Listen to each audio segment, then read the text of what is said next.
Thanks to Mary of Teck, the Collingwood frange tiara, the Boucheron loop tiara, worn by several generations of brides, the emerald necklace and the knots of love tiara, beloved by Princess Diana, appeared in the royal treasury.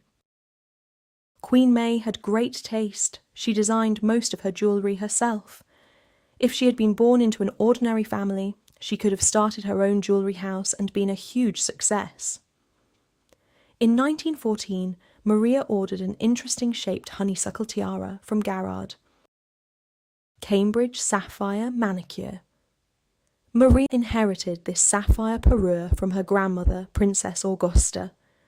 The Queen fixed the jewellery and later presented the set to her daughter-in-law, Princess Marina, for her 1934 wedding to George, Duke of Kent. Then it passed to their eldest son Edward, who had to sell part of the estate for financial reasons.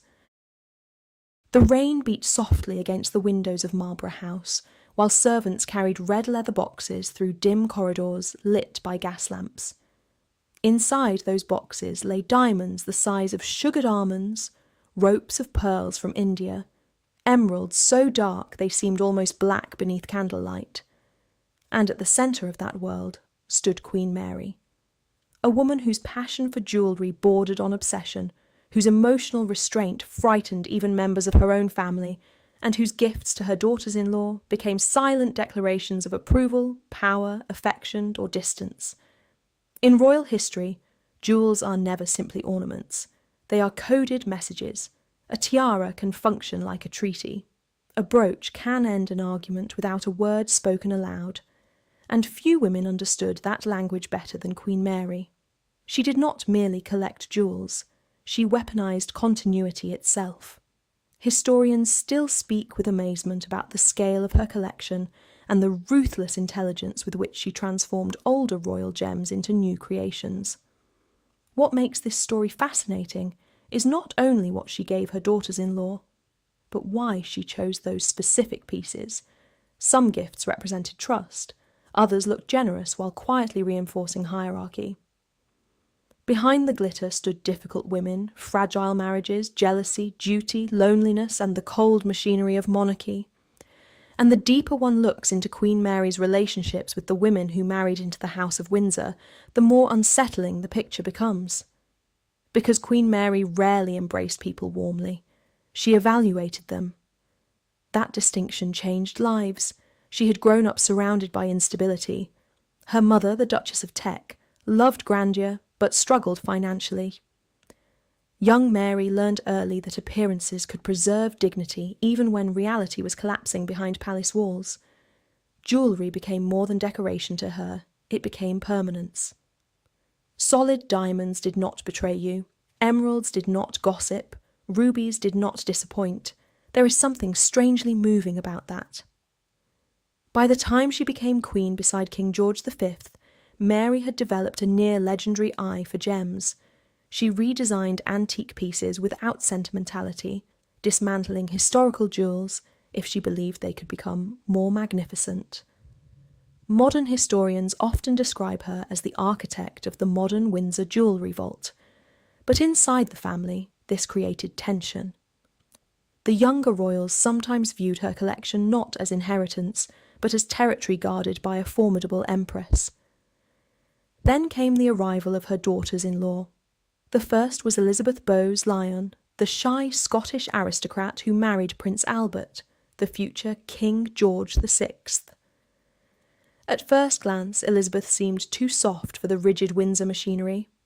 She laughed easily, loved informal conversation, and possessed a natural emotional warmth Queen Mary herself rarely displayed publicly. And yet Mary noticed something crucial almost immediately. Elizabeth understood duty instinctively. That mattered more than charm. Their relationship began cautiously, almost formally. Queen Mary respected discipline above all else, and Elizabeth, despite her youth, showed remarkable composure under pressure. But affection from Mary was never demonstrative. She did not hug frequently. She did not shower people with emotional reassurance. Her approval emerged through ritual, access, and gifts. The jewellery told the real story.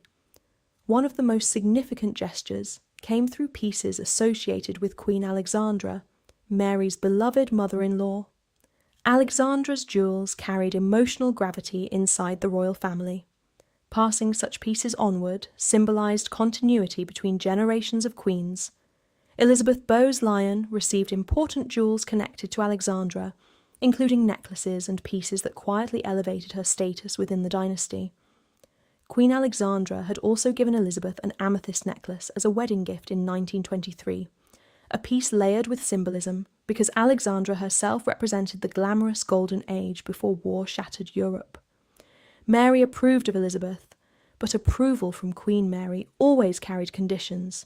She expected discipline, she expected endurance, and above all, she expected silence.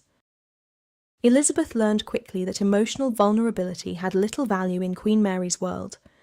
During family gatherings, Mary could sit perfectly still while conversations floated around her like drifting smoke. Courtiers often described an atmosphere of tension when she entered a room. Even her grandchildren straightened instinctively. Yet there was also undeniable admiration directed toward her. She embodied monarchy with almost frightening precision. Fabrics, jewels, posture, timing, everything was controlled. And Elizabeth, surprisingly, adapted well. That adaptation became critical after the abdication crisis of 1936, when Edward VIII abandoned the throne to marry Wallis Simpson. The scandal devastated Queen Mary. She believed Edward had betrayed centuries of royal responsibility for personal desire. Her disappointment hardened into something close to permanent emotional exile. Family letters from the period reveal deep bitterness. Royal.uk. In the chaos that followed, Elizabeth's husband unexpectedly became King George VI. Suddenly, the shy daughter-in-law, Queen Mary, had once evaluated cautiously, became queen consort of a wounded monarchy. Mary watched closely. What she saw impressed her. Elizabeth stood beside her nervous husband through stammering speeches, wartime bombings, endless ceremonial obligations, and crushing public scrutiny. Queen Mary valued resilience almost above every human quality. It is difficult not to sense genuine respect growing between the two women during those years.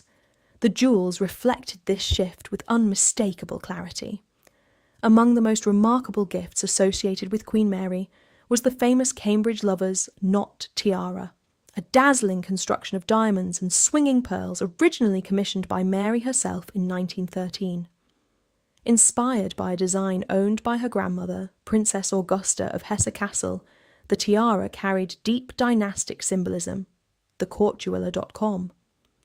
Mary eventually passed it into the royal collection, where it became linked first to Queen Elizabeth II and later to Diana Spencer and Catherine Middleton.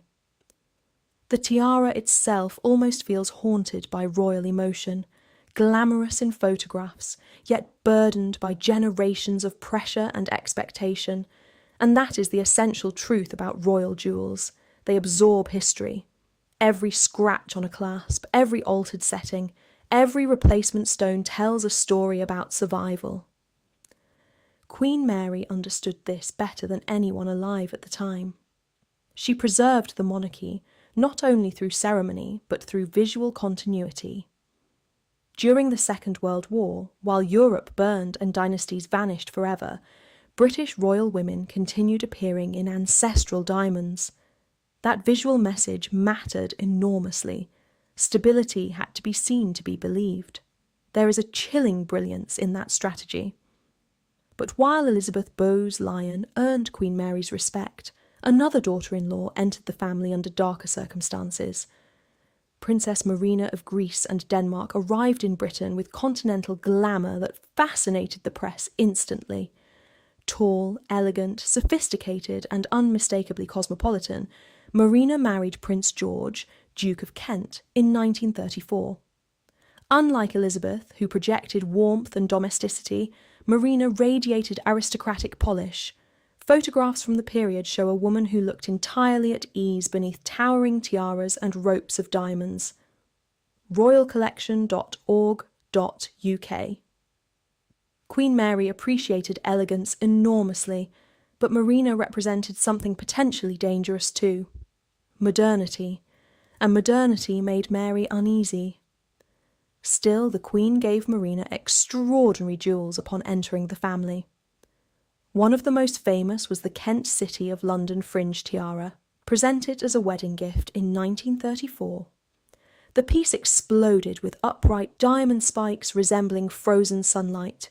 It reflected the bold geometric tastes of the interwar years while still honouring royal grandeur. TheCourtJeweller.com.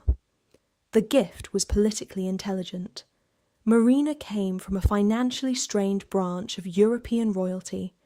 By surrounding her with magnificent jewels, Queen Mary strengthened the visual authority of the British monarchy while also integrating Marina into Windsor identity.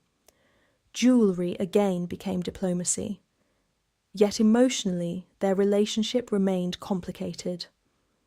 Mary respected Marina's beauty and breeding, but she never fully trusted emotional spontaneity. Marina, meanwhile, belonged to a younger generation shaped by Jazz-age Europe, private parties, artistic circles, and looser social boundaries.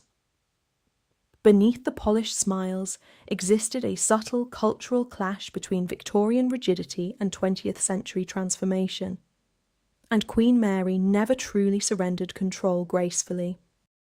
Princess Alice, Duchess of Gloucester, entered Queen Mary's orbit with a different kind of weight attached to her name. She was not a foreign celebrity like Marina, nor a symbolic national figure like Elizabeth. She was quieter, almost deliberately unobtrusive, married to Prince Henry, Duke of Gloucester. And in the rigid emotional climate of the Windsor household, that quietness was often interpreted as reliability. Queen Mary valued reliability almost as much as discipline. But even she could not fully flatten the emotional complexity that came with watching her sons' marriages unfold, like parallel experiments in duty versus personality. By the late 1930s, the royal family had become a carefully arranged structure of roles rather than relationships. And jewels were one of the few languages still capable of carrying emotion without words. When Queen Mary gave jewellery, she rarely framed it as affection. It was framed as suitable for your position, or part of the collection, or to be worn on formal occasions. Yet everyone understood the subtext. A tiara worn at a coronation meant acceptance. A necklace loaned repeatedly meant trust. A piece never seen again meant distance. There is something almost painful in that system of communication, because it removes ambiguity but also warmth. Marina, Duchess of Kent, learned this quickly. Her wedding jewels were spectacular, but they also anchored her into the formal visual language of the monarchy. The Kent fringe tiara, sharp and radiating, became part of her public identity. Yet behind closed doors, Marina often preferred simpler pieces, lighter ornaments that belonged more to personal life than ceremonial obligation. That small preference alone placed her slightly outside Queen Mary's ideal. Mary did not dislike individuality, but she distrusted anything that could not be standardised into tradition. And then there was Elizabeth, now Queen Consort, whose relationship with Queen Mary evolved into something closer to silent alliance during the Second World War. London burned during the Blitz, and the royal family made the controversial decision to remain in Buckingham Palace, rather than evacuate permanently. Elizabeth's decision to stay, alongside her husband, transformed her public image forever. Queen Mary understood the symbolism immediately. Staying meant legitimacy. And legitimacy, in Mary's worldview, was worth more than comfort, safety, or even happiness. During this period, jewels took on an even heavier psychological role. The royal women continued to appear in diamonds, despite wartime austerity measures. The contrast between destruction outside and glittering heritage inside created one of the most powerful visual propaganda tools in modern monarchy. But privately, something else was happening. Queen Mary was ageing. and ageing monarchs often begin to shift from control to legacy. Her jewellery collection, once treated almost like a living organism under her direct command, began transitioning into something closer to inheritance. Pieces that had once been tightly controlled started appearing on younger women more freely. The emotional temperature changed, even if Queen Mary herself never expressed it directly. There is a subtle but unmistakable moment in royal history when authority becomes memory. For Queen Mary, that moment arrived not with drama, but with accumulation of years, of ceremonies, of funerals, of portraits where she appeared slightly more distant each time. And still, she watched. She watched Elizabeth become the steady centre of a monarchy under strain. She watched Marina navigate public fascination with controlled elegance. She watched Alice remain in the quieter margins, consistent and almost invisible. And through all of it, jewellery remained the constant measure. Diamonds did not age, pearls did not forget, emeralds did not argue. But the women who wore them carried the emotional weight of generations. There is a final, almost unsettling truth that emerges from Queen Mary's relationships with her daughters-in-law. She did not distribute jewellery simply to honour them. She distributed it to define them. And in defining them, she also defined the future shape of the monarchy itself, not through speeches or policies, but through the cold, brilliant permanence of stones that still sit in vaults today, quietly recording every triumph and fracture of a family that learned to speak in diamonds because words were never enough. By the 1940s and early 1950s, Queen Mary's world had begun to contract into ritual. The great state occasions still demanded her presence, but increasingly she appeared like a figure anchored in time rather than moving through it. Observers noted the same detail again and again, the precision of her jewellery even as her body slowed. Brooches pinned with mathematical accuracy, necklaces aligned to the millimetre. Even in age, she refused visual disorder. It was as if the monarchy itself depended on the correct placement of each stone. And perhaps, in her mind, it did. Her relationship with her daughters-in-law had by then stabilised into fixed patterns. Elizabeth, now Queen Consort beside King George VI, had become the emotional stabiliser of the institution. Marina remained a figure of glamour at the periphery, admired but never fully absorbed into the emotional centre of the family. The Duchess of Gloucester continued her quiet existence, rarely drawing attention, yet consistently present in ceremonial life. The hierarchy was no longer negotiated, it was simply maintained. But jewellery continued to speak. During the preparations for the 1937 coronation of George VI and Elizabeth, Queen Mary oversaw every symbolic detail with almost surgical focus. The crown jewels were not merely displayed, they were positioned as a narrative of survival after crisis. The abdication scandal had nearly fractured the monarchy, yet here it was, reassembled in diamonds, rebuilt in gold, stabilised through tradition that refused to break. There is something emotionally severe about that kind of restoration. Queen Mary did not celebrate recovery in sentimental terms. She expressed it through structure. Elizabeth wore inherited pieces from Queen Mary's collection during key moments, and each choice carried a silent endorsement. The Queen Mary fringe tiara, for example, became one of the most emotionally loaded objects in the royal vault.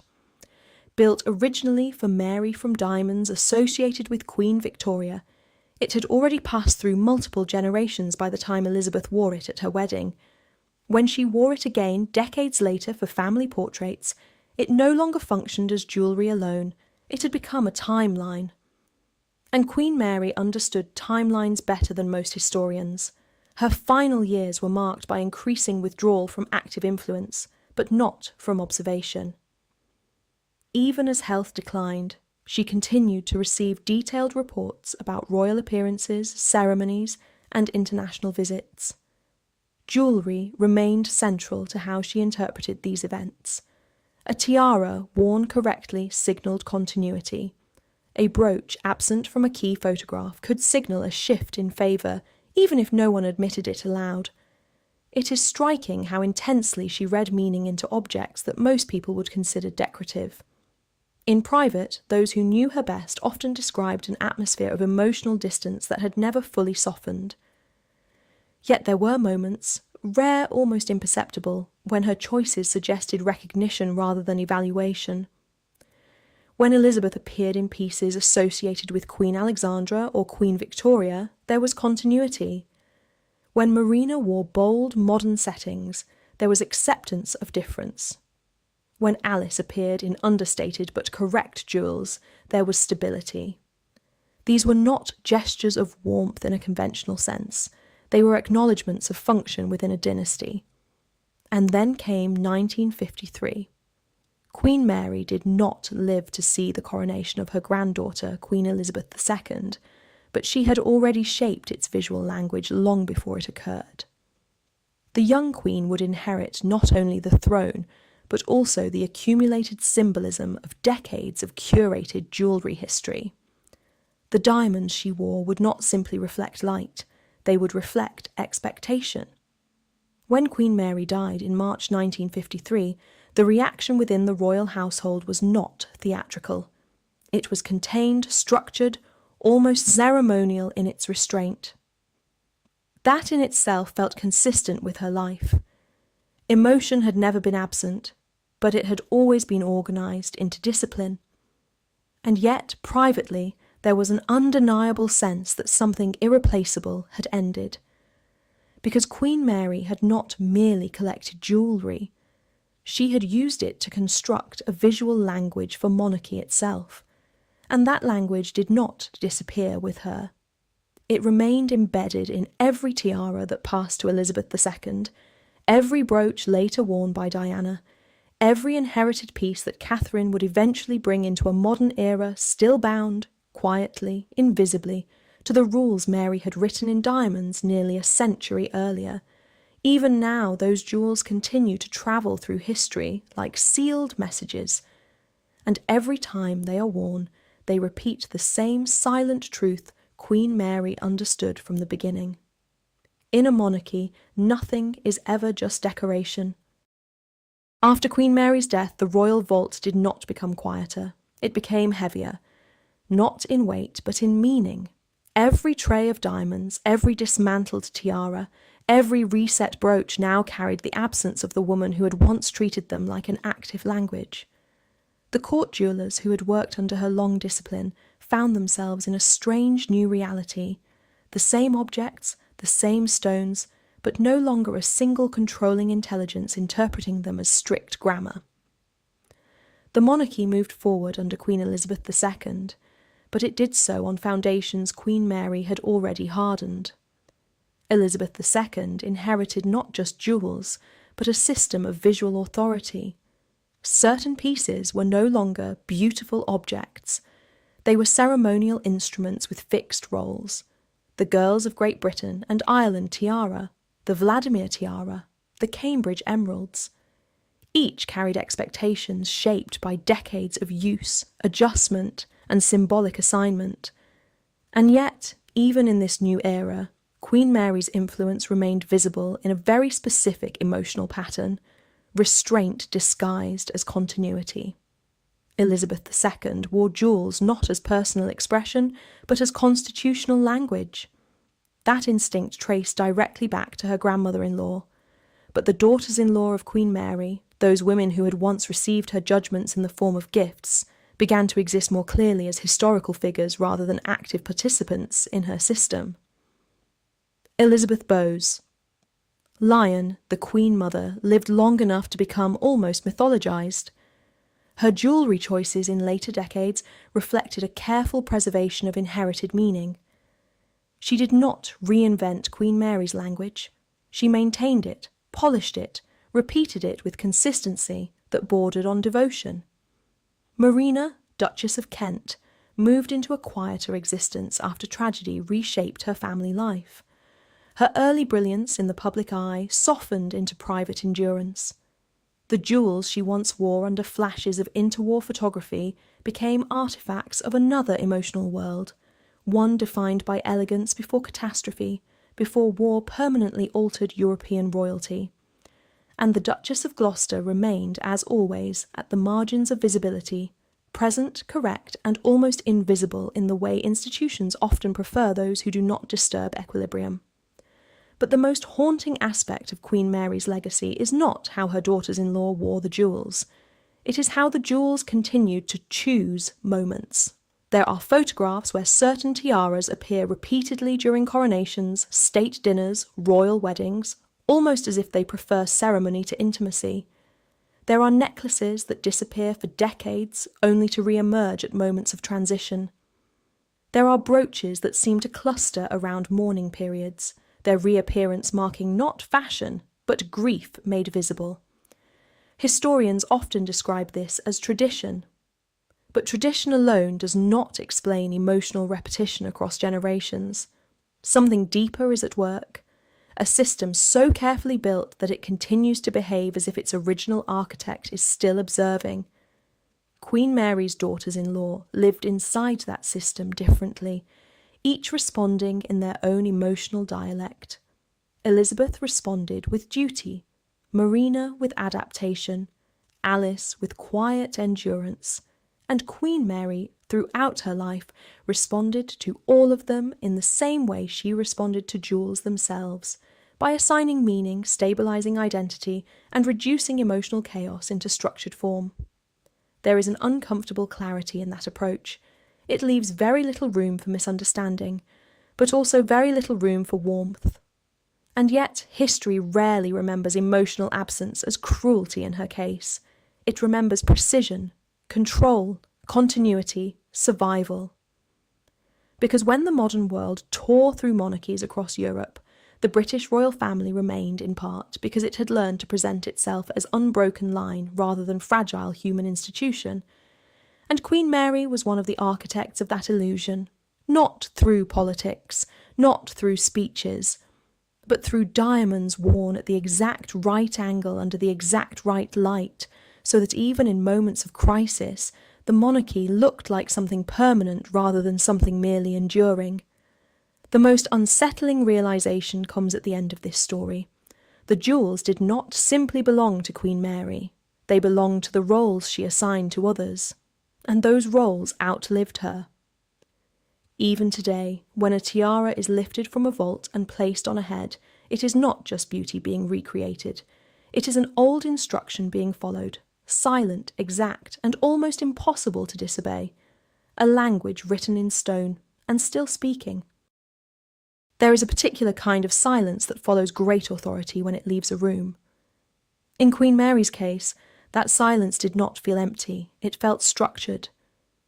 Even after her death, courtiers and jewel keepers described a lingering sense that nothing could be rearranged too freely, not because anyone forbade it, but because everything already seemed to have been arranged in advance. Drawers opened to reveal pieces that felt assigned rather than stored. Tiara cases carried the weight of previous decisions. Even the act of selection for royal appearances felt like consulting an established doctrine rather than choosing an accessory. That is how deeply her influence had settled into the machinery of the monarchy. By the time Queen Elizabeth II began to fully define her own reign, the jewellery language she inherited from Queen Mary had already become institutional memory. But memory is never neutral. It carries emotional residue, and that residue shaped how Queen Mary's daughters-in-law were remembered as well.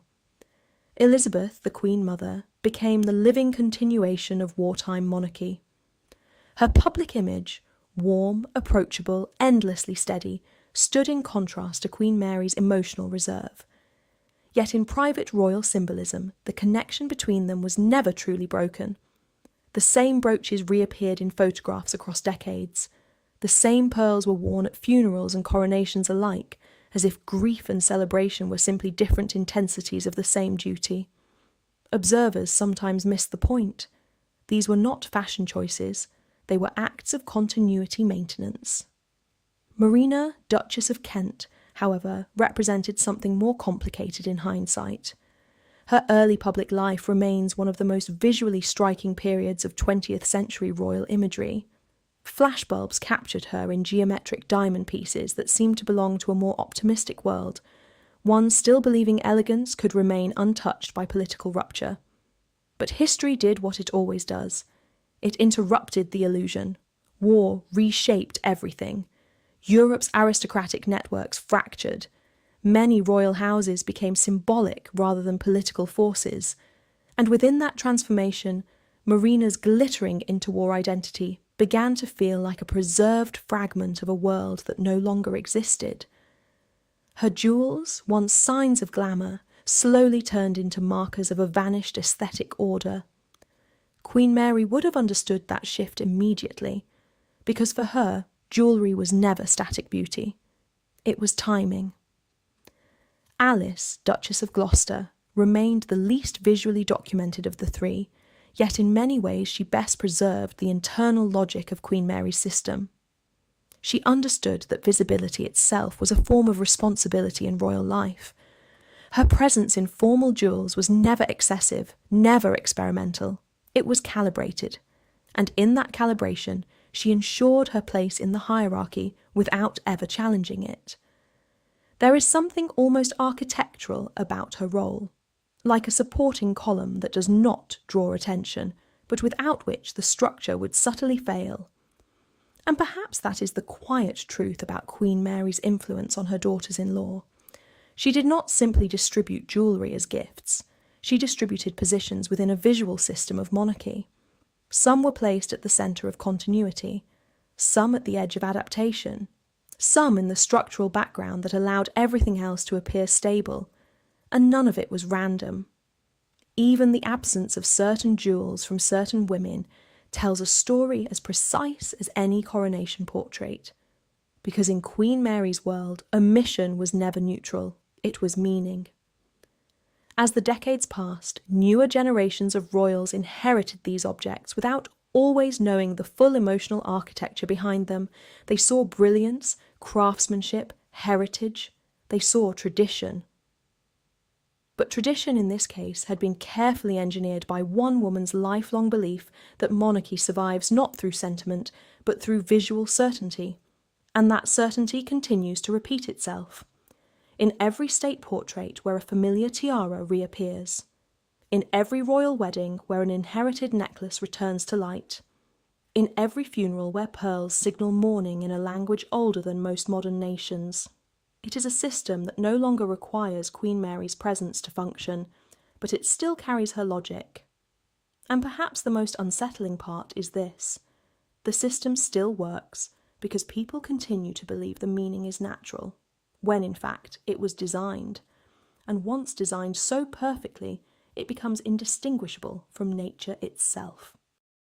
By the late 20th century, the language Queen Mary helped formalise through jewellery had become so deeply embedded in royal culture that even those far removed from her lifetime were still unconsciously speaking it. A tiara was no longer questioned. It was read. A brooch was no longer decorative. It was interpreted. And silence in jewellery choices could carry as much narrative weight as any public speech.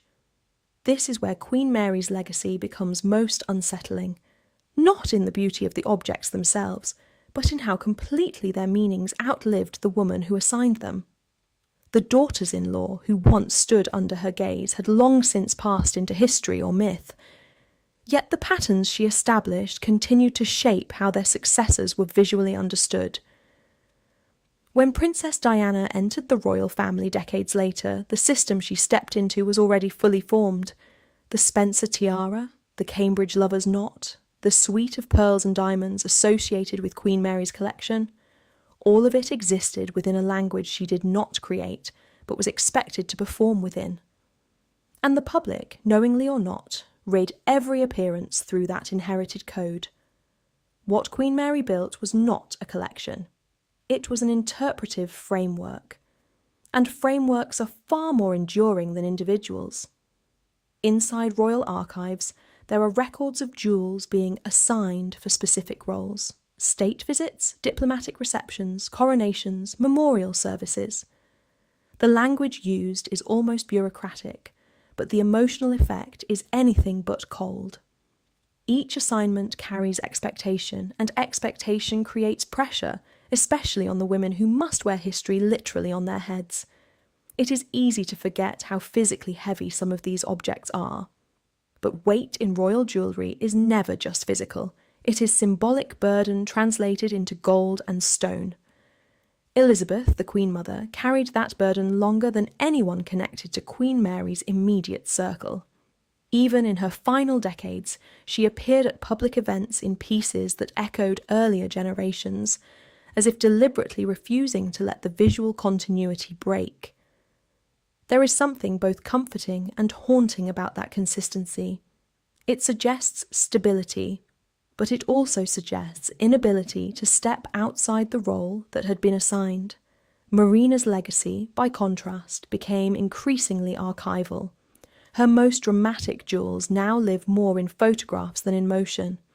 Frozen in time, they capture a moment when European royalty still believed in a certain aesthetic authority, before austerity, before shifting cultural expectations, before the monarchy had to learn a different kind of visibility. Looking at those images today, there is a quiet dissonance. They feel both real and distant at the same time. And Alice, Duchess of Gloucester, remains the most understated presence in the entire narrative. Yet understatement in Queen Mary's system was not absence, it was placement. She occupied a position that required minimal visual disruption, reinforcing the hierarchy simply by existing within it without drawing interpretive instability. That may sound clinical, but that is precisely how Queen Mary thought. Emotion was never removed from the system. It was reorganised into structure, and structure, once perfected, does not depend on approval to continue functioning. What makes this legacy particularly powerful is that it does not rely on memory to survive. Most institutional systems fade when the memory of their creator fades, but Queen Mary's system persists because it is embedded in objects still in use. The jewels are not museum pieces. They are active participants in royal life. They are worn, reinterpreted, reassigned, and recontextualised, but never fully freed from their original logic. Even modern royal appearances carry echoes of decisions made a century earlier. The same tiaras reappear at coronations and weddings. The same necklaces resurface during moments of transition. The same visual grammar continues to organise how monarchy is seen by the world. And that is the final paradox of Queen Mary's influence. She believed she was preserving tradition, but what she actually created was a system capable of generating tradition automatically, a machine that produces meaning through repetition. And within that machine, her daughters-in-law were not just individuals with personal relationships to a queen. They were early operators inside a framework that would outlast them all, including its designer. Because in the end, Queen Mary did not only decide what jewels would be worn, she helped decide how history itself would be displayed. In the early decades of the 21st century, the system Queen Mary helped solidify no longer appears as an invention at all. It appears as inevitability. That is the final stage of any successful symbolic language. It stops being recognised as constructed. It becomes naturalised. When modern audiences see a royal wedding, they rarely think in terms of Queen Mary. Yet many of the most visually dominant pieces still trace back to her era, directly or indirectly through resettings, inheritance chains, or stylistic decisions preserved by the royal jewellers she once influenced. Even when a piece is new, it is often designed to look as if it belongs to an older grammar of monarchy. That is not coincidence. It is continuity engineering. And continuity, in Queen Mary's world, was the highest form of survival. The daughters-in-law who once stood under her silent assessment are now long gone, but their symbolic positions remain legible in the archive. Elizabeth Bowes-Lyon occupies the place of emotional stability transformed into national myth. Marina, Duchess of Kent, occupies the visual memory of interwar glamour interrupted by history. Alice, Duchess of Gloucester, remains the steady structural presence, rarely foregrounded but always present in the architectural logic of the institution. None of these roles were accidental, and none of them disappeared when the women themselves did. What persists is the pattern. There is a subtle but persistent emotional tension in studying this world. The more carefully one examines the jewels, the less they resemble decoration, and the more they resemble documentation. Not of events alone, but of relationships, hierarchies, approvals, and silent boundaries that were never formally written down yet were consistently understood. Queen Mary never needed to explain her intentions in detail. She expressed them through allocation, who received what, when it was worn, how often it returned, whether it moved between generations or remained fixed in one branch of the family. Even absence became legible. A missing tiara in a key photograph is not just a gap, it is a question without a spoken sentence, and the monarchy learned to answer such questions without ever verbalizing them. That is the enduring inheritance. In modern times, historians and curators often describe Queen Mary as a custodian of royal jewellery tradition. That description is accurate but incomplete. Custodians preserve. Queen Mary also reorganised. She took inherited objects and changed their relational meaning. She placed them into a system where they could be read, not just admired. And once meaning becomes readable, it becomes transferable. That is how her influence moved beyond her lifetime. Not through sentiment, but through legibility. There is something almost uncomfortable in realising that jewellery, objects often dismissed as ornamental luxury, can operate as one of the most stable forms of institutional memory in monarchy. Far more stable than speeches, far more enduring than political eras, and in some cases more influential than the individuals who wear them. Because stones do not forget what they were once used to signify. They only wait for the next moment to repeat it. And so the story returns always to the same quiet image, a woman standing under controlled light, wearing inherited diamonds, carrying a history she did not personally create, yet is expected to embody with absolute precision. That image did not begin with Queen Mary, but she refined it into doctrine. And her daughters-in-law, each in their own way, became early witnesses to how that doctrine could define a life without ever needing to speak its rules aloud. In the end, the most powerful systems are not the ones that announce themselves. They are the ones that feel so natural, so aesthetically correct, so historically justified, that no one thinks to ask where they began. But they began somewhere. And in this case, they began with a queen who understood something very specific and very coldly accurate about power. It lasts longer when it is worn instead of spoken. By the time the monarchy entered its modern media age, television, colour photography, global broadcasts, the language Queen Mary helped shape had already adapted itself to new conditions without losing its grammar. The camera changed everything on the surface, but not the underlying code. Diamonds that once communicated only within palace corridors were now transmitted across continents in seconds. A tiara worn in London could be analysed in New York, Tokyo or Delhi before the event even ended. Yet even under this technological exposure, the same patterns persisted. Inheritance pieces reappearing at coronations, symbolic jewels reserved for state occasions, and carefully curated continuity between generations of royal women. Queen Mary would have recognised the logic instantly. Visibility had expanded, meaning had not. One of the most striking aspects of this extended legacy is how often modern royal appearances still unconsciously mirror decisions that originated in her era. A necklace chosen for a diplomatic visit is rarely selected for aesthetic preference alone. It is selected for historical resonance. A tiara worn at a wedding is not just an ornament, it is a reference point in an intergenerational narrative, and that narrative still carries the emotional architecture of Queen Mary's world. Elizabeth II, throughout her long reign, became the most visible custodian of that system. Her approach to jewellery was famously restrained in personal expression, but deeply intentional in symbolic continuity. When she wore Queen Mary's pieces, she was not merely honouring family history. She was activating a coded language that reinforced institutional stability in moments of public transition.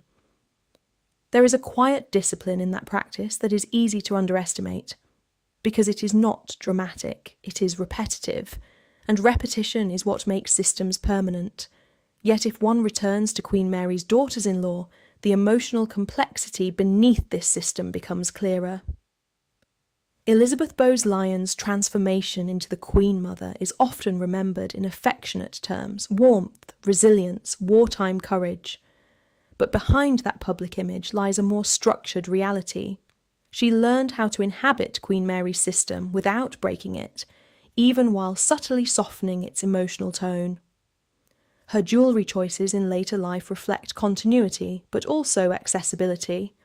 The same diamonds that once signalled strict dynastic order began to feel in her presence more like national memory than royal hierarchy. That shift is subtle, but historically significant. Marina, Duchess of Kent, occupies a different emotional register entirely. Her early visual life remains one of the most aesthetically intense chapters of 20th century royal imagery. But as the world changed around her, war, loss, institutional contraction of European monarchies, her jewels became less about projecting power and more about preserving a fragment of a disappearing aristocratic language. There is a quiet sadness in that transition that is difficult to ignore. Because jewellery, in her case, becomes a record of cultural transformation rather than personal identity. And Alice, Duchess of Gloucester, continues to represent the least visible but most structurally consistent role: the maintenance of equilibrium.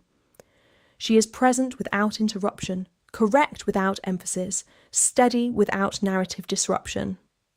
In Queen Mary's system, that kind of presence is not marginal. It is essential.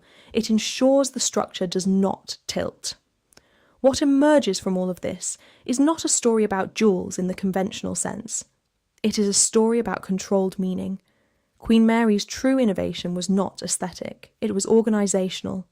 She took objects that already carried royal significance and systematised their emotional function across generations of women who would never meet her at the same stage of life, yet would still operate within rules she effectively stabilised. That is why her influence feels so persistent, because it does not depend on personal memory. It depends on repeated use. And repeated use eventually erases the memory of invention itself.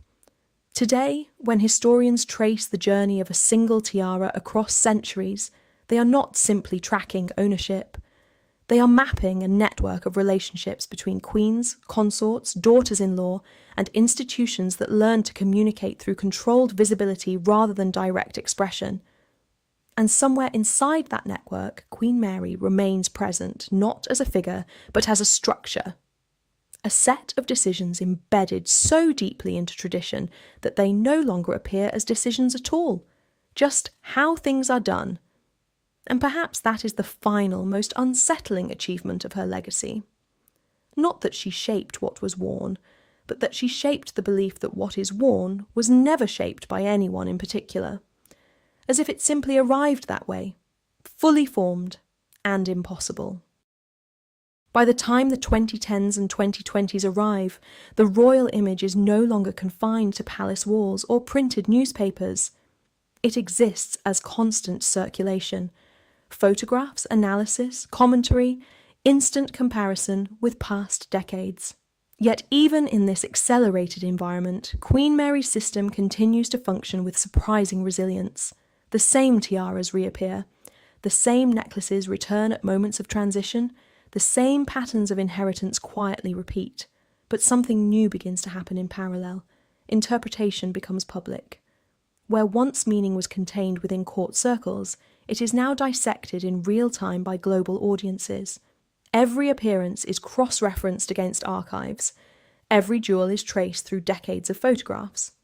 What was once an internal royal language is now partially decoded in public view, And yet, even decoded, it still works, because understanding a system does not necessarily dismantle it.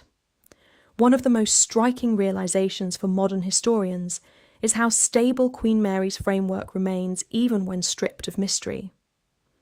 The emotional logic still holds, continuity still reads as legitimacy, inheritance still signals authority, and restraint still communicates seriousness in a way that no modern substitute has fully replaced.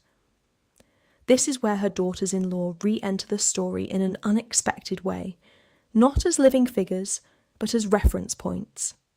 Elizabeth Bowes-Lyon's image has become shorthand for endurance itself. Photographs of her wearing inherited diamonds during wartime or state ceremonies are still used to evoke national stability. The jewellery does not just decorate her image, it anchors it in a longer narrative that extends backward into Queen Mary's design and forward into Elizabeth II's reign. Marina, Duchess of Kent, exists now primarily as visual memory. Her most iconic appearances are frozen in archival imagery that feels almost cinematic, diamonds catching interwar light, silhouettes shaped by a Europe that no longer exists. In her case, jewellery functions less as continuity and more as historical preservation, a record of elegance before rupture. And Alice, Duchess of Gloucester, remains the most structurally invisible presence in this lineage, rarely foregrounded but consistently present in the background of official continuity. Her role, in retrospect, appears almost architectural, not decorative, not symbolic in a dramatic sense, but stabilising. Queen Mary would have understood all three trajectories perfectly, because she never treated individuals as endpoints.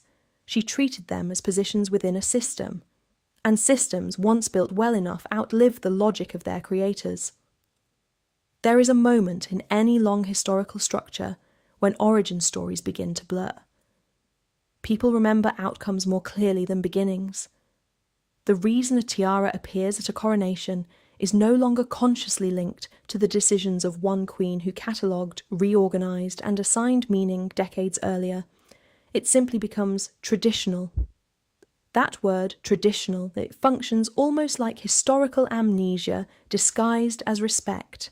It removes the need to ask why something started, and replaces it with the assumption that it must have always been so. Queen Mary's greatest achievement was not the accumulation of jewels, nor even their preservation. It was the creation of a system in which repetition itself became legitimacy, where wearing the same objects across generations created the illusion of an unbroken historical line that felt too natural to question. And in that sense, her daughters-in-law were among the first to demonstrate the system's durability. They did not need to agree with it, they only needed to operate within it. Elizabeth adapted through duty, Marina navigated through elegance, Alice maintained through consistency. Each response reinforced the structure rather than breaking it, and the structure absorbed them all. What remains today is not a collection of isolated stories about royal women and their jewellery. It is a single continuous mechanism of meaning production, refined over time, redistributed across generations, and now functioning independently of any single participant's awareness.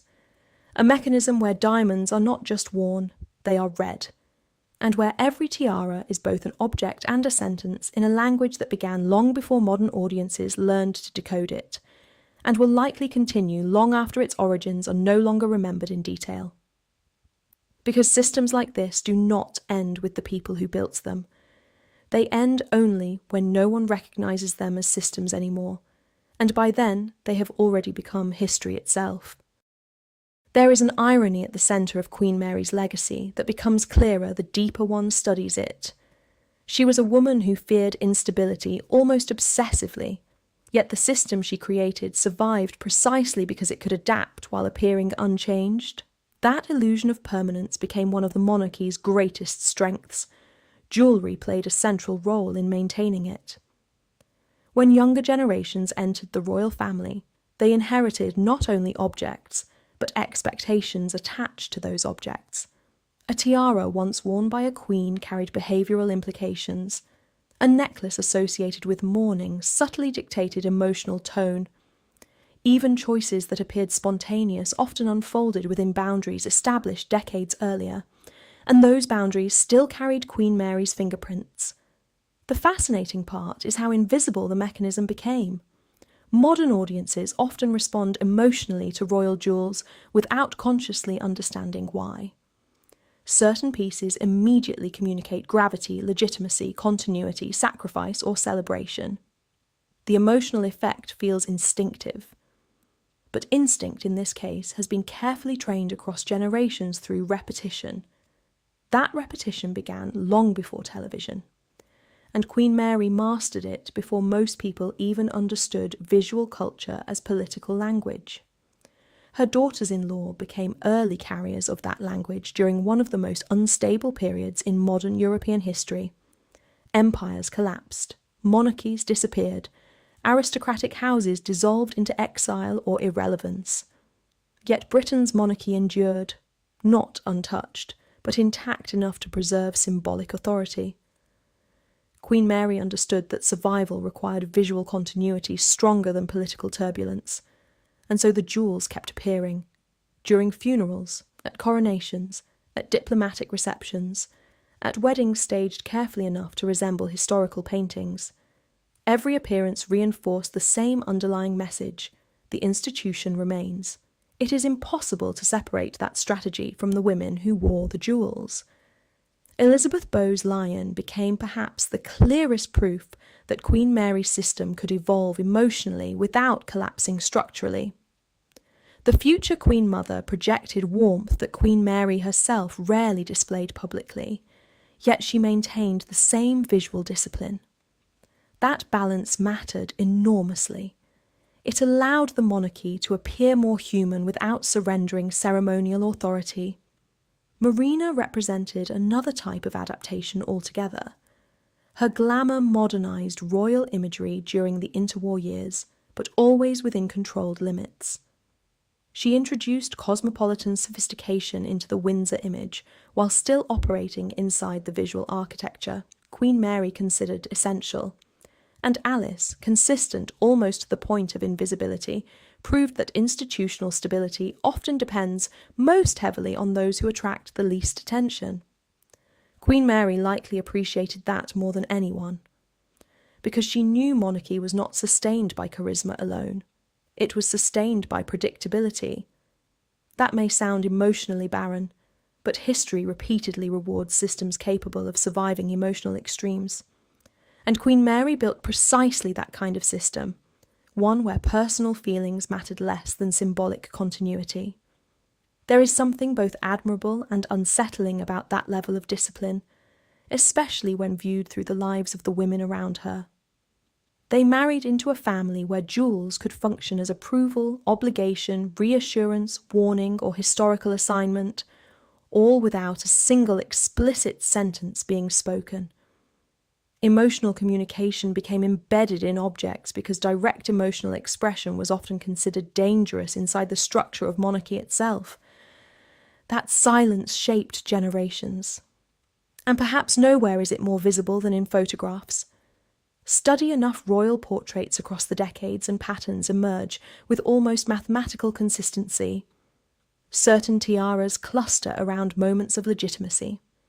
Certain brooches appear repeatedly during mourning. Certain necklaces move through maternal lines at politically sensitive moments.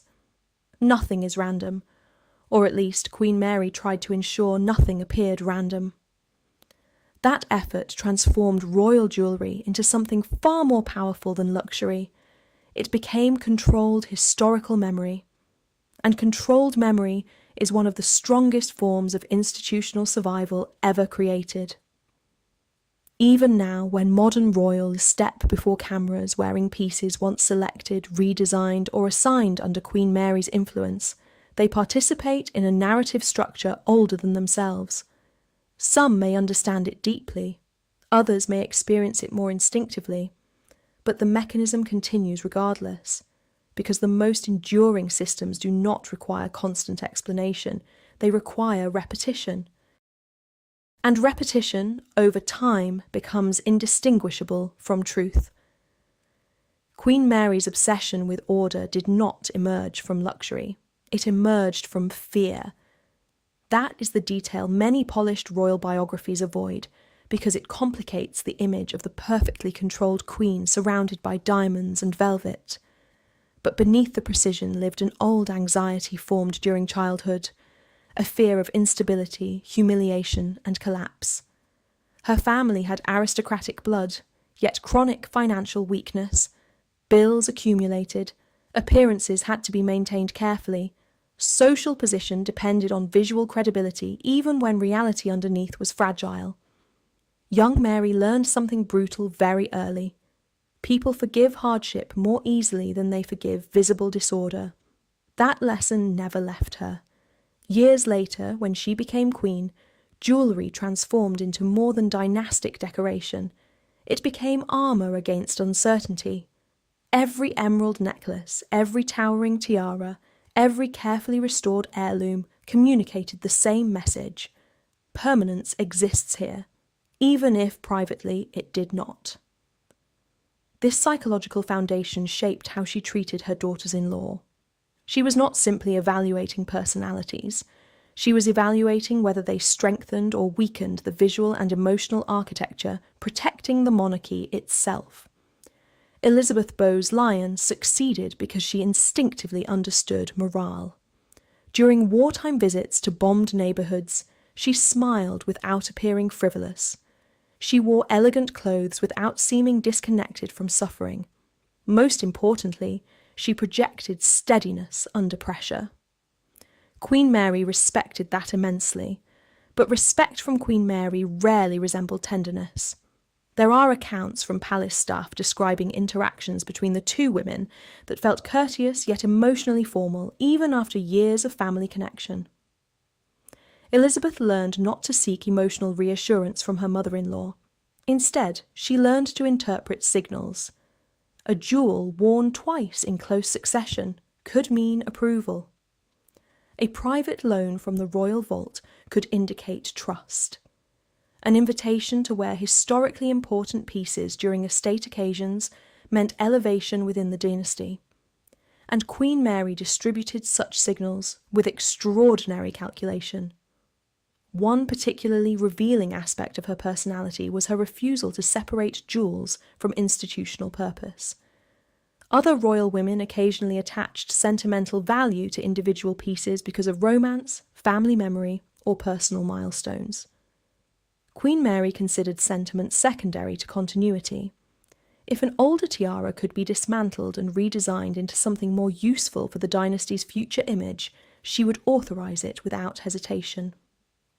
Some historians still debate whether this was brilliance or ruthlessness. Perhaps it was both. The famous Vladimir tiara illustrates this perfectly. Originally owned by Grand Duchess Vladimir of Russia, the tiara escaped revolutionary chaos through an astonishing covert operation after the fall of the Romanovs. Queen Mary acquired it and altered it repeatedly, replacing pearl drops with emeralds depending on the desired effect. thecourtjeweller.com. That decision reveals something essential about her worldview. Even history itself was adjustable if institutional survival required it.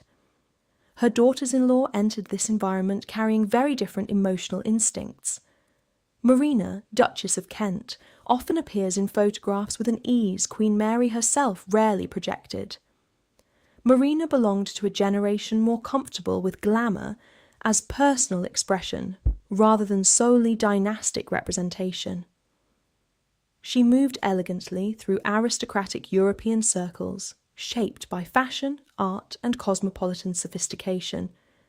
But Queen Mary remained suspicious of excessive spontaneity. Not because she disliked beauty, she adored beauty, but because uncontrolled image frightened her. There is a remarkable tension visible in surviving photographs of royal gatherings from the 1930s. Queen Mary appears almost sculptural, upright posture, rigid symmetry, jewels arranged with military precision. Marina, by contrast, sometimes looks fluid by comparison, softer in movement, more modern in expression. That contrast represented more than personality. It represented two different understandings of monarchy itself. For Queen Mary, monarchy survived through disciplined continuity. For younger royals, monarchy increasingly needed emotional accessibility. This conflict would quietly define the future of the House of Windsor long after Queen Mary's death.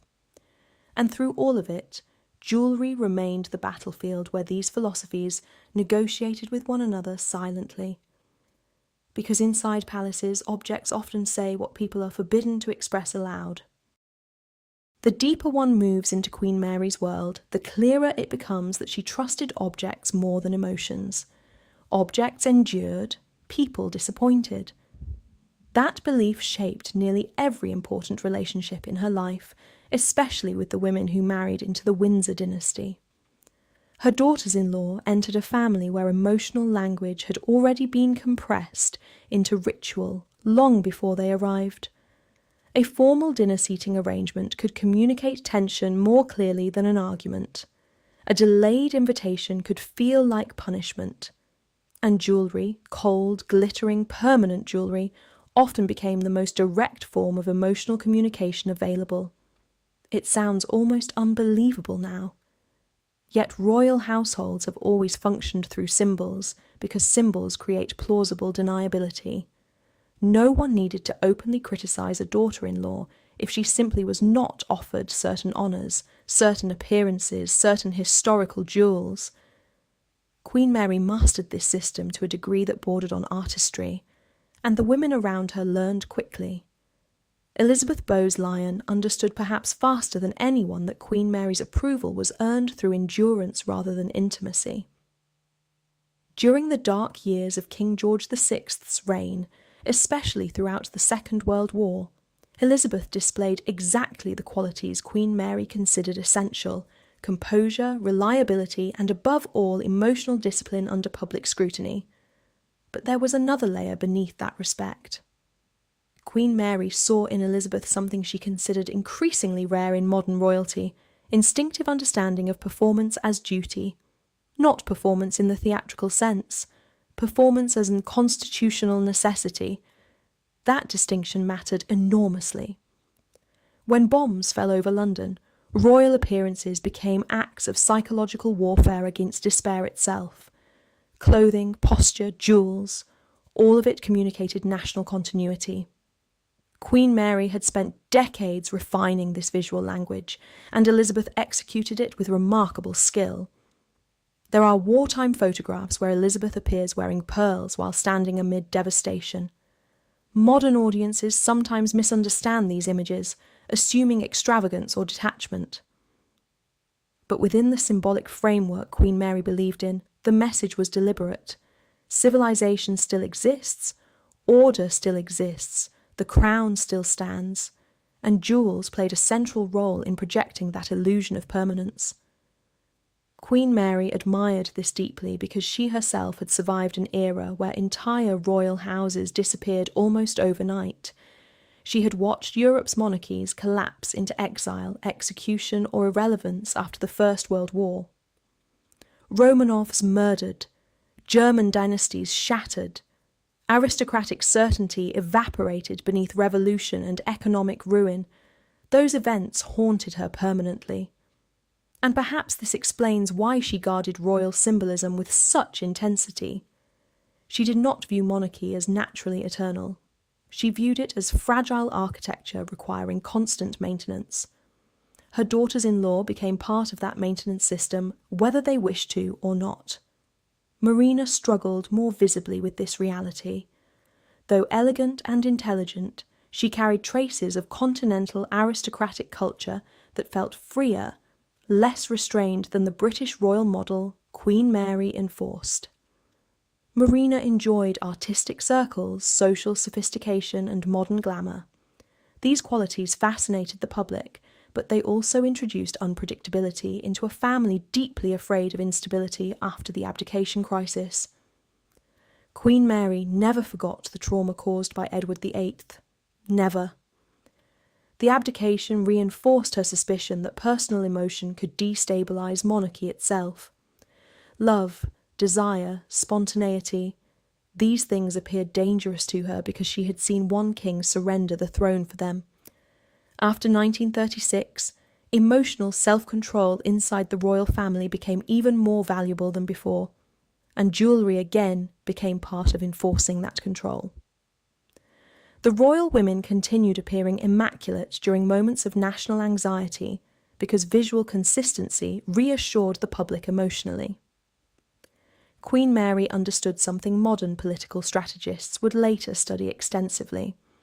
People trust symbols of permanence during periods of instability.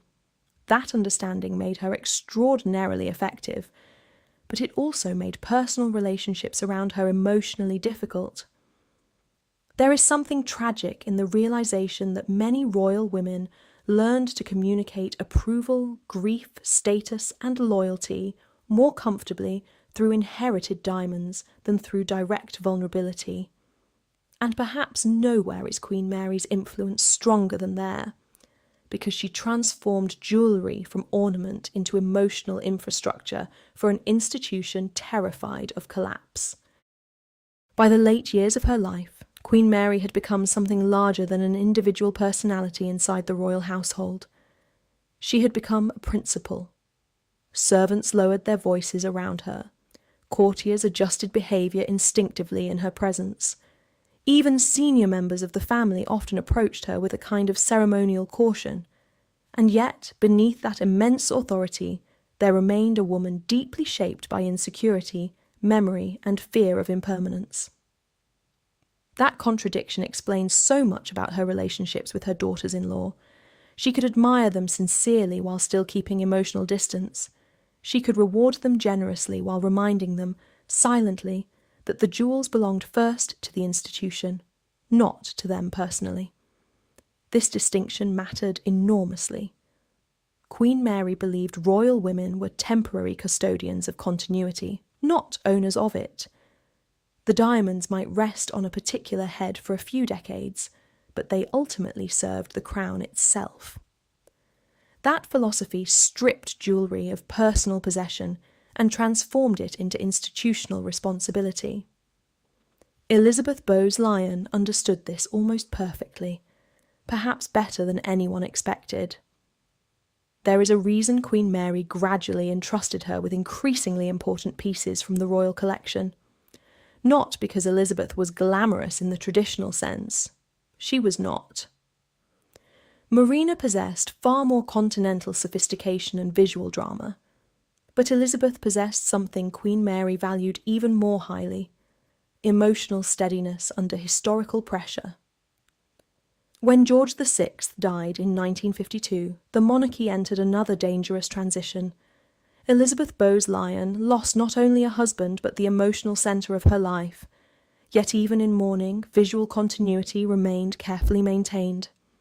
Black clothing, pearls, restrained jewels appropriate to grief but unmistakably royal. Queen Mary watched this process in the final months before her own death, and one senses she approved, because for her, monarchy survived not by eliminating suffering, but by controlling its presentation. That sounds harsh. Perhaps it was harsh. But dynasties that fail often fail visually before they fail politically. They begin to appear uncertain, fragmented, emotionally chaotic. Queen Mary spent her life preventing exactly that outcome. Marina, however, occupied a more complicated emotional territory in Queen Mary's system. Her beauty was undeniable. Her elegance often appeared effortless. Photographers adored her because she understood movement and silhouette naturally. Jewels came alive differently on Marina than on many royal women of her era. And yet Queen Mary remained cautious, because Marina represented modern aristocratic femininity in a way that could never be fully standardised. There was individuality in her presentation, traces of personal style that exceeded pure dynastic function. To modern audiences, this seems harmless, even admirable. To Queen Mary, it introduced uncertainty. There is a revealing pattern in how certain jewels circulated within the family during this period. Pieces associated with direct dynastic continuity tended to remain close to the future queenly line. More experimental or socially glamorous jewels, often moved differently through the family structure. Nothing about this distribution was accidental. Queen Mary categorised jewels psychologically as much as historically.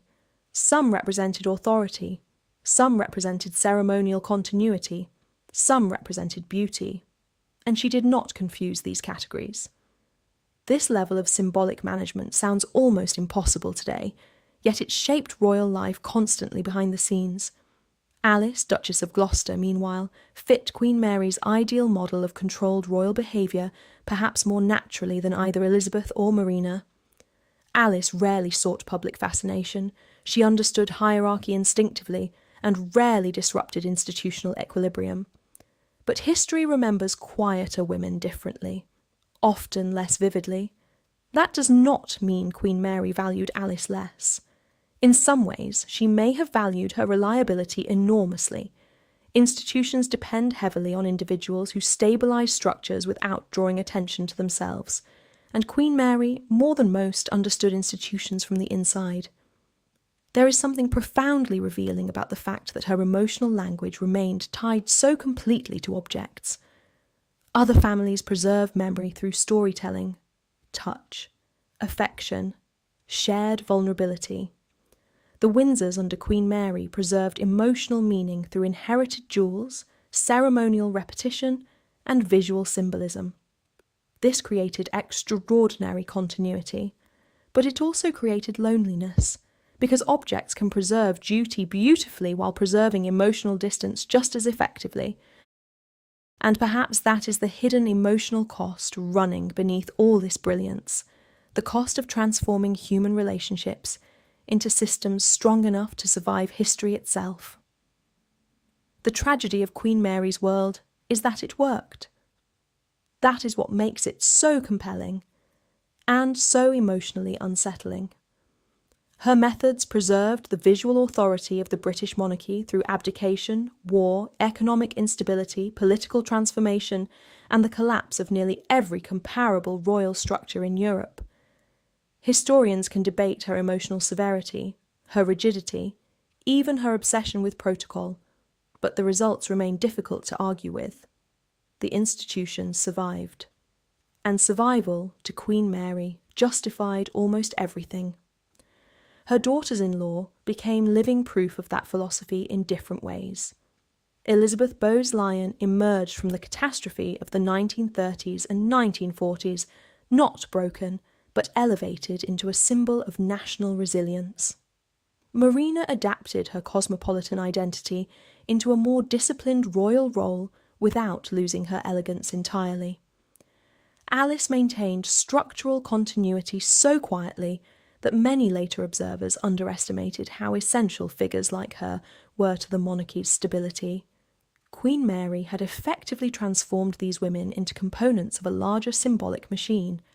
That description may sound cold, but monarchy itself often functions through emotional abstraction. Individuals become carriers of continuity larger than themselves. Personal identity merges with institutional expectation until the boundary between the two becomes difficult to separate. Jewellery accelerated that process. A tiara inherited from Queen Alexandra did not merely beautify the wearer. It connected her visually to previous reigns. Pearls associated with mourning traditions immediately placed a royal woman inside an emotional framework recognised by the public without explanation. Certain brooches invoked imperial memory, certain necklaces implied legitimacy, and Queen Mary orchestrated these associations constantly. She understood that memory becomes powerful when attached to recurring images. This insight made her unusually modern in ways people often fail to recognise. Long before public relations became professionalised political science, Queen Mary instinctively understood symbolic branding. She knew repetition creates trust. She knew visual consistency stabilises public perception. She knew institutions appear eternal when they repeat the same ceremonial language across generations. The jewels became punctuation marks in that language, and her daughters-in-law became its most visible speakers. Yet beneath the grandeur remained deeply human tensions. Elizabeth Bowes-Lyon occasionally found Queen Mary intimidating. Marina likely felt constrained at times by the emotional stiffness of royal life. Even those most successful within the system still had to surrender parts of themselves to it. This is where the story becomes more than royal history. It becomes a meditation on the cost of institutional permanence. Because systems capable of surviving centuries rarely prioritise emotional freedom. They prioritise continuity, predictability, control. Queen Mary embodied all three qualities with extraordinary discipline, but the emotional burden of maintaining them spread outward onto everyone around her. One can almost feel this tension in official portraits. The jewels glitter magnificently. The posture remains perfect. The historical continuity feels unquestionable. And yet there is often restraint in the eyes, a visible awareness that these women are carrying something larger than personal identity.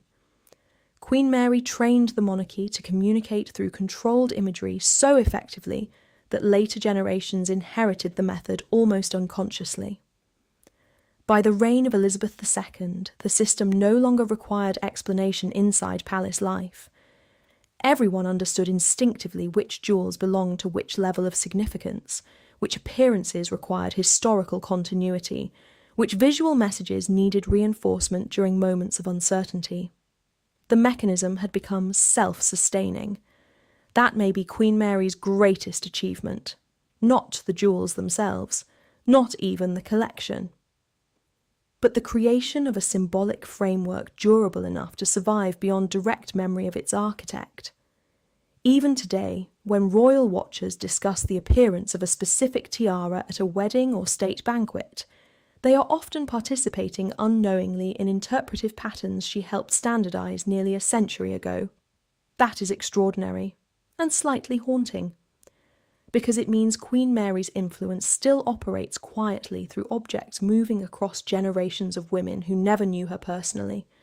The diamonds continue speaking her language, and perhaps they always will. Not because anyone consciously commands them to, but because repetition has transformed design into destiny. Queen Mary understood something about monarchy that many modern institutions still struggle to accept. People do not need to fully understand a symbol for it to shape them emotionally. They only need to encounter it repeatedly. This realisation sat at the centre of her approach to royal jewellery. She knew most citizens would never memorise the history of a specific tiara or recognise the origin of an emerald necklace. That was irrelevant. What mattered was the cumulative effect of continuity, the same silhouettes, the same diamonds, the same ceremonial rhythms repeated across decades until they felt permanent, almost natural, and permanence creates comfort, especially during uncertainty. Her daughters-in-law lived inside this system during periods of enormous global instability, economic depression, constitutional crisis, war, social transformation. The monarchy could easily have appeared fragile or outdated under such pressure. Instead, through relentless visual discipline, it projected endurance. Queen Mary treated that projection almost like sacred duty. There are accounts from palace staff describing how carefully she monitored royal presentation. Fabrics, jewels, orders, ribbons, historic pieces, all had to align precisely with the occasion. This was not vanity in the ordinary sense. It was governance through image. And image in monarchy often becomes inseparable from legitimacy itself. Elizabeth Bowes-Lyon gradually mastered this language so completely that many later observers forgot how difficult the transition must have been. She entered royal life as a comparatively informal, aristocratic young woman with warmth and spontaneity that contrasted sharply with Queen Mary's emotional reserve. Yet over time, Elizabeth learned to combine accessibility with ceremonial authority in ways that profoundly strengthened the monarchy's public image. Queen Mary noticed this evolution carefully. One senses genuine admiration emerging in later years, not expressed emotionally, but structurally. More important jewels, greater symbolic visibility, increased trust. That was how Queen Mary communicated affection, through placement within continuity. Marina's trajectory was more ambiguous. Her elegance fascinated photographers and foreign courts alike, but she remained slightly outside the emotional centre of the Windsor structure. There was always a trace of cosmopolitan distance around her image, a reminder that she came from the broader network of European royalty rather than from Britain's deeply insular constitutional culture.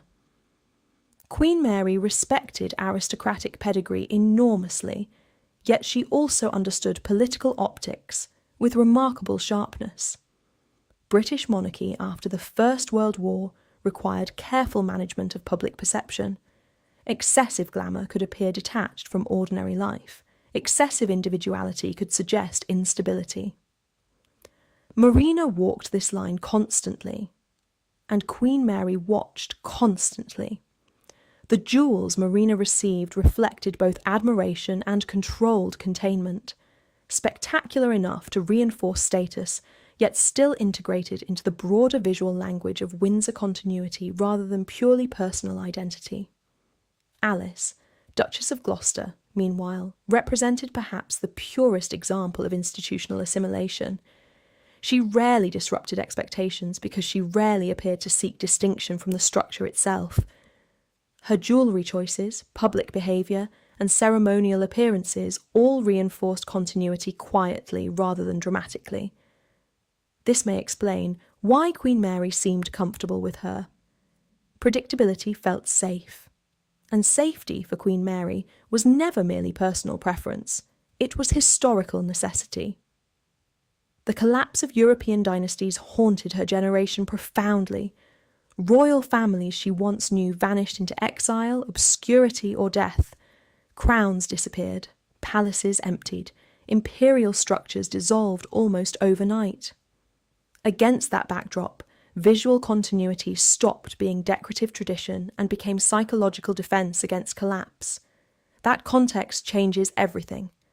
Suddenly the obsessive arrangement of jewels no longer feels superficial. It feels strategic, even existential. Queen Mary believed symbols could stabilise reality itself if repeated consistently enough, and perhaps she was right. Because despite scandals, wars, political transformations, and cultural revolutions, the British monarchy retained an aura of continuity unmatched by most surviving royal institutions. The women around her paid part of the emotional cost for maintaining that illusion. But they also became part of something historically extraordinary, a dynasty that learned how to survive modernity by transforming inherited objects into living instruments of permanence. As the decades passed beyond Queen Mary's lifetime, something subtle but important happened to the system she built. It stopped being questioned from within the institution at all, not because it was enforced with force, but because it had become habit. That is the final stage of any successful symbolic structure. When its rules are no longer felt as rules, they become reflex. The daughters-in-law who once had to learn how to read Queen Mary's signals were part of the early phase of that transformation. Elizabeth Bowes-Lyon learned through direct observation, Marina through adaptation, Alice through alignment, but later generations inherited the system without needing to decode its origins. They simply participated in it. Jewellery selections for royal appearances became routine acts embedded in institutional memory.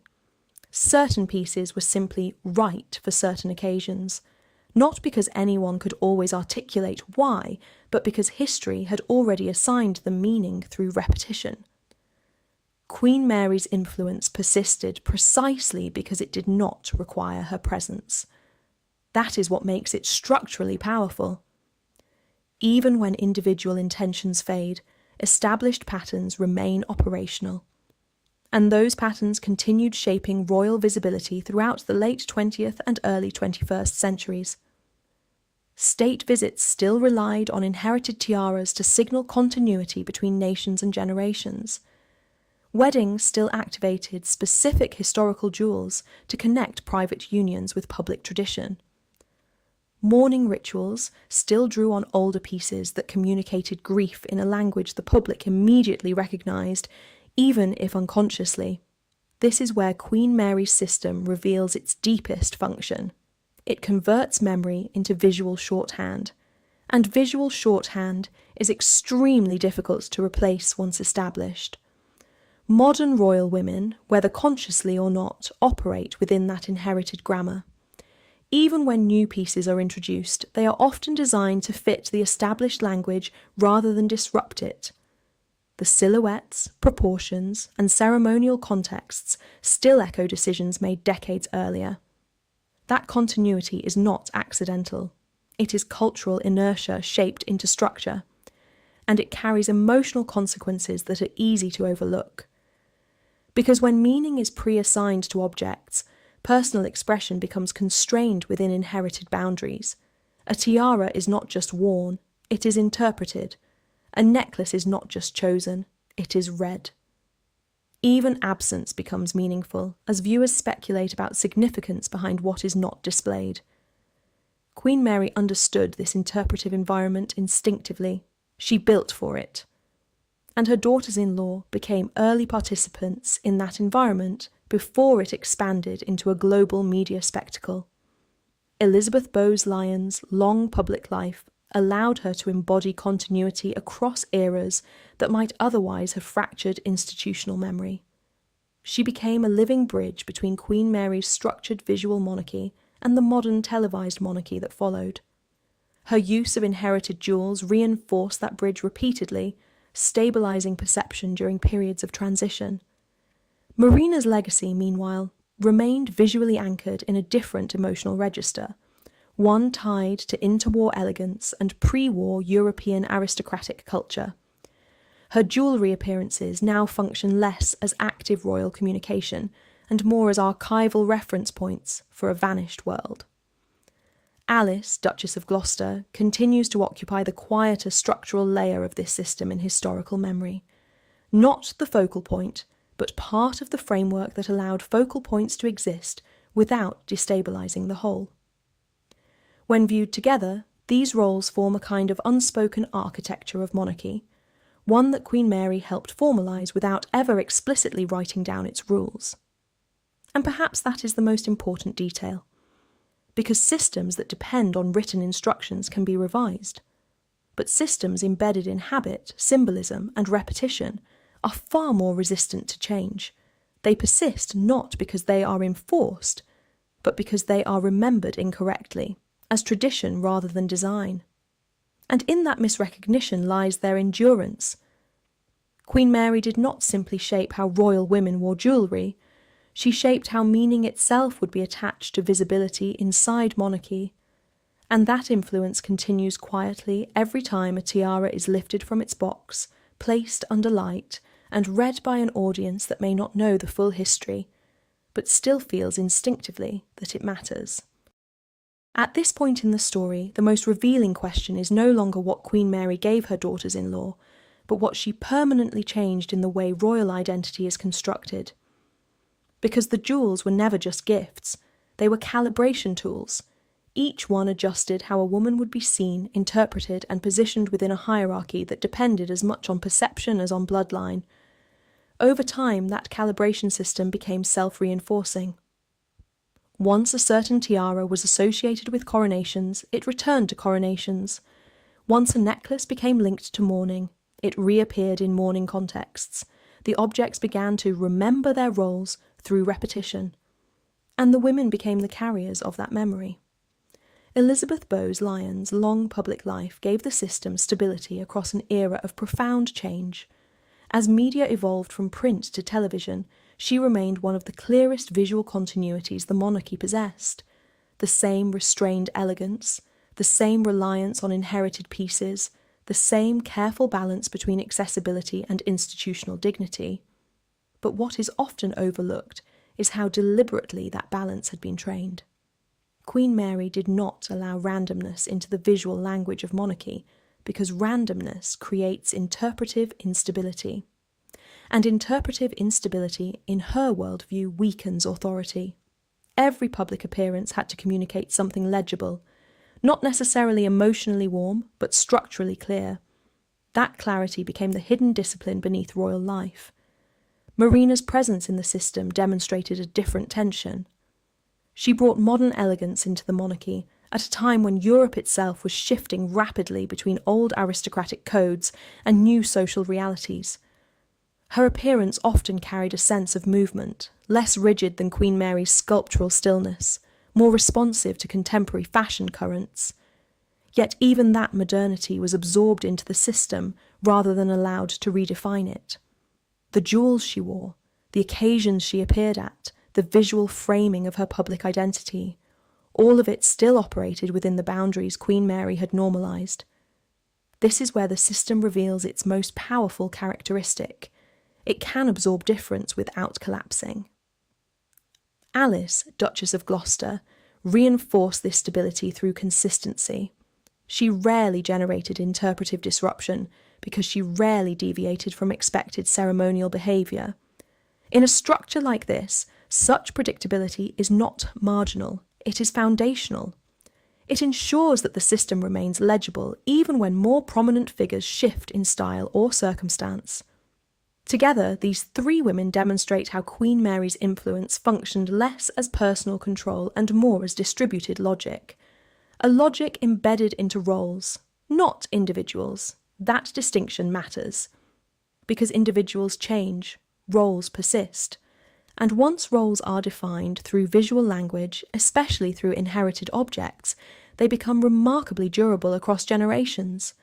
The most striking example of this durability appears when examining how modern royal appearances still unconsciously echo patterns established in Queen Mary's era. Certain tiaras continue to appear in moments of constitutional importance. Certain necklaces resurface during ceremonial transitions. Even modern jewellery commissions often reference older silhouettes to preserve continuity with the past. At this point, the system no longer needs Queen Mary to operate. It functions through accumulated expectation, and expectation is self-perpetuating. The emotional cost of such a system is harder to measure, but it is present in the historical record. Royal women consistently navigate a space where personal identity and institutional symbolism overlap. Choices are rarely purely personal. They are filtered through centuries of precedent, public interpretation, and inherited meaning. Jewellery intensifies this condition because it is simultaneously intimate and public. It sits close to the body but speaks outward to history. It is worn but also read.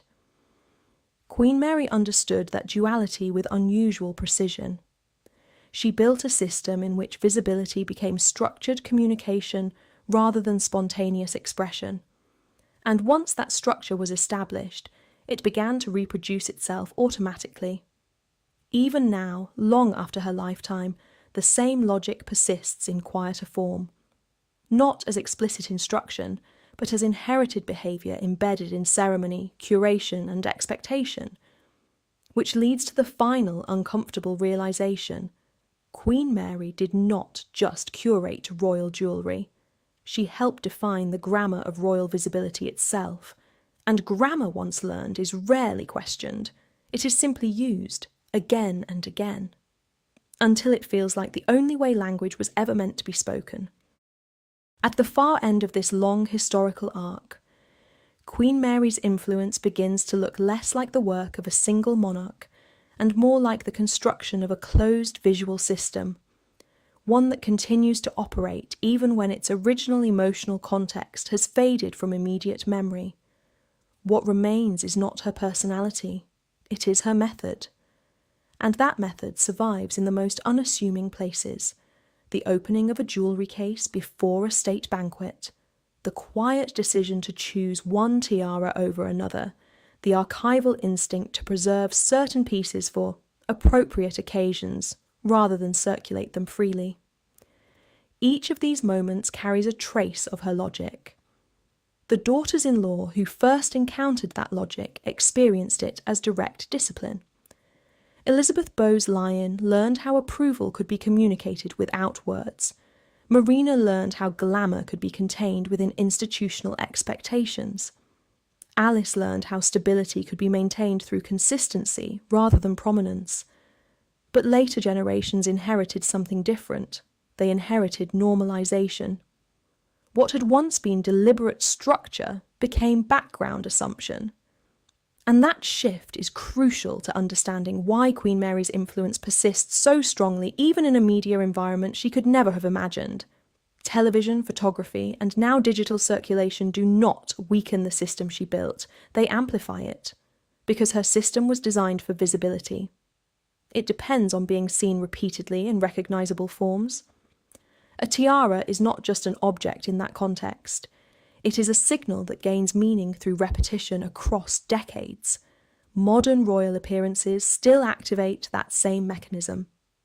When a historically significant piece is worn at a wedding or coronation, it is not merely aesthetic continuity, it is institutional communication, a reminder that the present moment is anchored to a longer chain of legitimacy. Queen Mary would have understood this instinctively. She always thought in chains rather than moments. Her daughters-in-law, in their different ways, became links in that chain. Some stronger, some more flexible, some quieter, but all necessary to maintain the appearance of continuity that monarchy depends upon. There is a particular emotional tension embedded in this structure that becomes more visible the longer one studies it.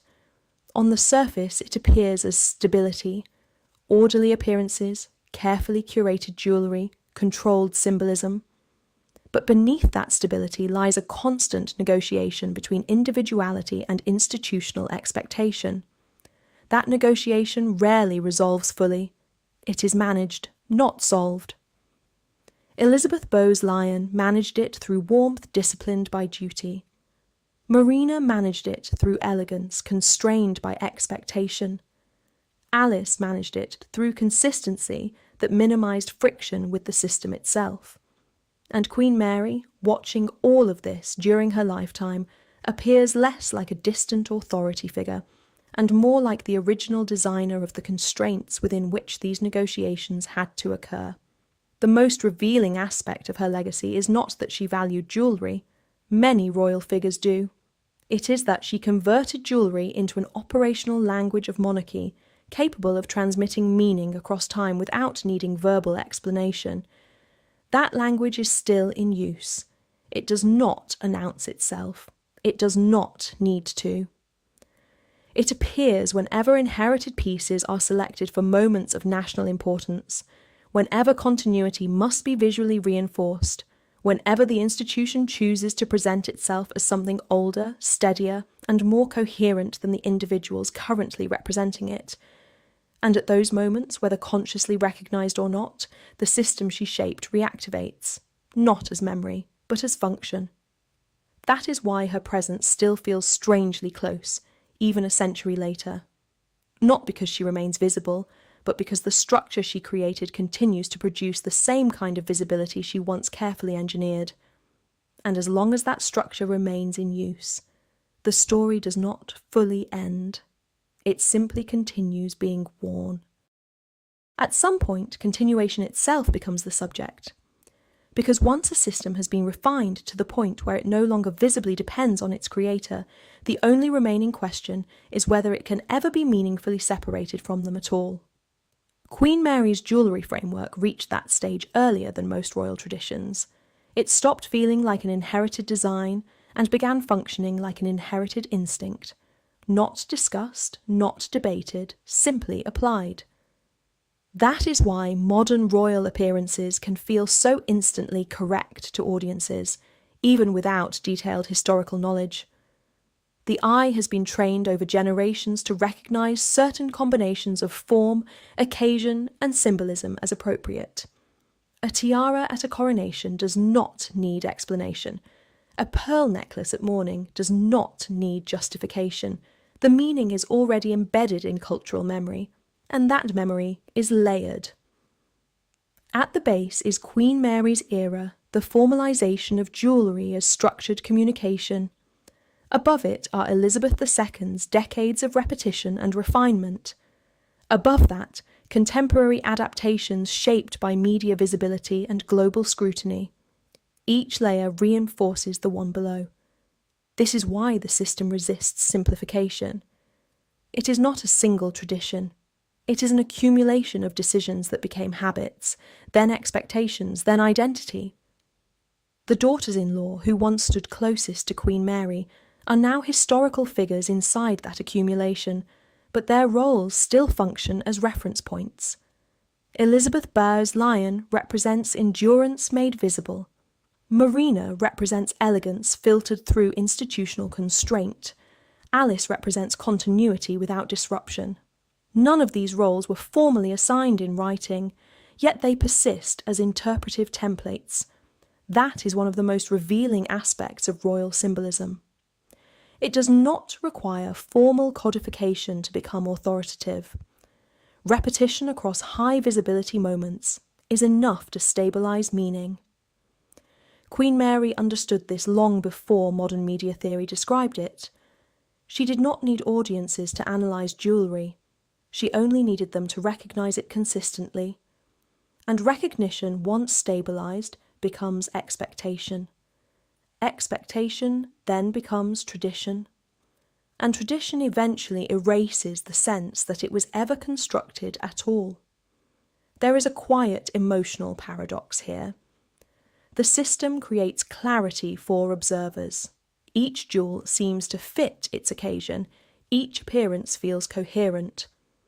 But for the individuals inside the system, that clarity can become constraint. Identity becomes partially externalized into objects that carry inherited meaning beyond personal intention. A woman wearing a tiara is never just wearing a tiara. She is participating in a historical sentence that began long before her and will likely continue long after her. Queen Mary's daughters-in-law experienced that reality in different ways, but none of them fully escaped it. They adapted to it, refined it, or stabilised it, but they did not dismantle it. And perhaps they could not, because the system they entered had already been designed to make itself appear necessary. That is the final subtlety of Queen Mary's influence. It does not feel imposed. It feels inherited. And what feels inherited rarely invites interrogation. Instead, it is preserved, worn again and again, until even change must be expressed in its language to be understood at all. The language she helped stabilise through jewellery was designed for controlled audiences, courts, diplomats, state occasions, formal portraits. Meaning was slow, layered, and often unspoken. It accumulated over time rather than changing rapidly. Modern royal life does not operate at that speed anymore. Every appearance is instantly analysed, compared, and archived. A tiara choice is no longer just read within palace logic. It is interpreted through global media memory, fashion commentary, historical databases, and public sentiment. The system still functions, but it now operates under far greater exposure than anything Queen Mary ever had to consider. And yet, remarkably, the core grammar still holds. That is the enduring effect of her framework. It was robust enough to survive context collapse. The daughters-in-law from her era sit at the beginning of this long transition. Elizabeth Bowes-Lyon's role gradually evolved from royal consort into symbolic national anchor. Her image, especially in later life, became almost archetypal, softened emotionally, but still structurally aligned with Queen Mary's insistence on continuity. She wore inherited pieces not as personal ornamentation, but as extensions of institutional memory. Marina's image, in contrast, became increasingly historical rather than active. Her jewellery now reads as part of a vanished aristocratic world, one that once believed glamour and political relevance were still tightly connected. Over time, that connection weakened, and her most iconic appearances became frozen reference points rather than ongoing participation in royal communication. Alice, Duchess of Gloucester, remains the least visually dominant figure in this triad, yet in many ways she represents the purest expression of the system's internal logic, stability without disruption. Her presence rarely alters interpretation, which is precisely why it reinforces structure so effectively. In systems like this, not causing imbalance is itself a form of contribution. What ties these women together is not personality, but function within a visual language. And that language still governs how royal jewellery is understood today. Even when contemporary royals introduce new pieces or modern styling approaches, they do so within inherited boundaries. The structure does not dictate every choice, but it defines the interpretive frame within which choices are read. A modern tiara still carries echoes of historical authority. A repurposed necklace still signals continuity rather than rupture. Queen Mary's contribution was to make that frame stable enough that it no longer feels like a frame at all. It feels like meaning itself. That is why jewellery in monarchy is so different from jewellery in ordinary life. In most contexts, it expresses taste, wealth, or sentiment. In this context, it operates as a compressed historical language, one that encodes legitimacy, memory, hierarchy, and continuity simultaneously. And because it has been repeated for so long, it now functions almost automatically. The system anticipates itself. A particular piece appears at a particular type of event, not because someone actively decides its meaning each time, but because the meaning has already been stabilised through decades of repetition. The choice becomes less about invention and more about alignment with precedent. That is the final stage of Queen Mary's influence, when precedent becomes indistinguishable from necessity. Her daughters-in-law were among the first to live fully inside that transition. They experienced the system while it was still visibly being shaped, while meanings were still being assigned and tested. Later generations inherited the same system after it had settled into apparent permanence. And that difference matters, because those who experience construction understand contingency. Those who inherit structure experience inevitability. Queen Mary's brilliance, or severity depending on perspective, was that she pushed royal jewellery into the second category. She transformed curated objects into a stable language of monarchy that could survive political change, generational turnover, and cultural transformation without needing to be rewritten. And in doing so, she ensured something unusual in modern history, a symbolic system that continues to operate as if it were natural, even though it was carefully designed. That is why the story does not really conclude. It only continues being interpreted. Each time a royal woman fastens a diamond brooch or lifts a tiara from its box, she is not only participating in tradition, she is entering a language that was structured long ago to make continuity feel effortless. And in that sense, Queen Mary is still present, not as a figure in the narrative, but as the reason the narrative can still be read at all.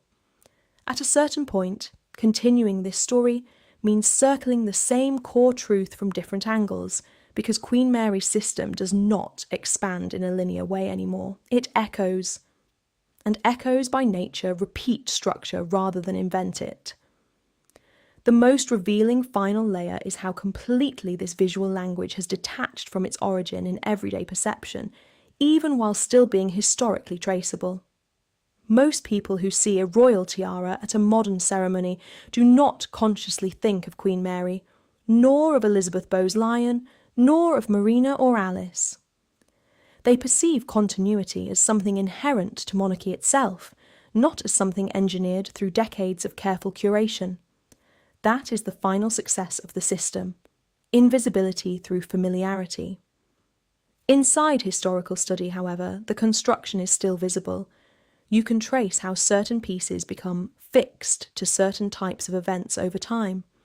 You can map how specific jewels migrate through generations of royal women, accumulating layered meaning like sediment. You can see how the same objects reappear at key constitutional moments, quietly reinforcing stability during transitions that might otherwise feel fragile. Queen Mary's role in this is not always explicitly acknowledged in popular narratives, but structurally it is difficult to remove her from the equation. She did not simply preserve jewels, she stabilised their interpretive function. That distinction is what separates decoration from system. Her daughters-in-law lived at the point where that system was still visibly negotiable. Elizabeth Bowes-Lyon could still shape public emotional perception through how she combined inherited pieces with wartime identity.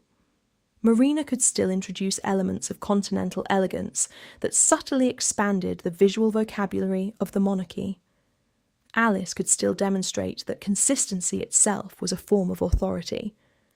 After them, the system becomes less flexible in appearance, even if it remains adaptable underneath. That shift is important, because once a symbolic system becomes fully internalised by an institution, change no longer appears as change, it appears as variation within tradition. New settings, new combinations, modern interpretations of older pieces, all of it still reads through the same underlying grammar Queen Mary helped stabilise. Even the public, without realising it, participates in this grammar. There is a learned emotional response to certain visual cues. Diamonds at coronations signal continuity, pearls signal mourning, inherited tiaras signal legitimacy through lineage. These associations feel intuitive, but they are culturally trained through repetition across decades of royal visibility. And repetition, once deep enough, stops feeling like repetition. It feels like meaning. That is why Queen Mary's influence is difficult to isolate cleanly in historical analysis. It is not located in one jewel, one decision, or one moment. It is distributed across countless small acts of selection, assignment, preservation, and reappearance. A tiara worn again, a necklace withheld, a brooch returned after years of absence, a wedding appearance that deliberately references older portraits. Each instance is small on its own, but together they form a system of visual memory that operates continuously in the background of monarchy. Her daughters-in-law were early participants in this system's consolidation phase, when meaning was still being actively negotiated. They experienced both its constraints and its possibilities. Later generations inherited a version of the same system that felt less like design and more like inheritance itself. And that is where Queen Mary's presence becomes most paradoxical. She is no longer visible as an actor in contemporary royal life. But the logic she helped refine still structures how that life is seen, interpreted, and emotionally understood. Not because anyone explicitly maintains it in her name, but because it has become embedded in the very way continuity is communicated. At that point, the story stops being about individuals entirely, and becomes about a language that outlived its speaker. A language still spoken every time light catches on a crown and meaning is quietly, almost instinctively, assigned. A system like the one she refined does something unusual over time. It begins to erase the memory of its own construction while preserving its function with increasing efficiency. The further you move from its origin, the more natural it appears, until eventually it becomes difficult to separate tradition from design at all. That is where royal jewellery sits today, not as isolated artefacts, but as an operating language that still governs interpretation. And this is where her daughters-in-law take on a different kind of historical role, not as individual personalities, but as early stabilisers of that language during its most vulnerable phase. Elizabeth Bowes-Lyon's significance, in retrospect, is not just emotional resilience, it is structural translation.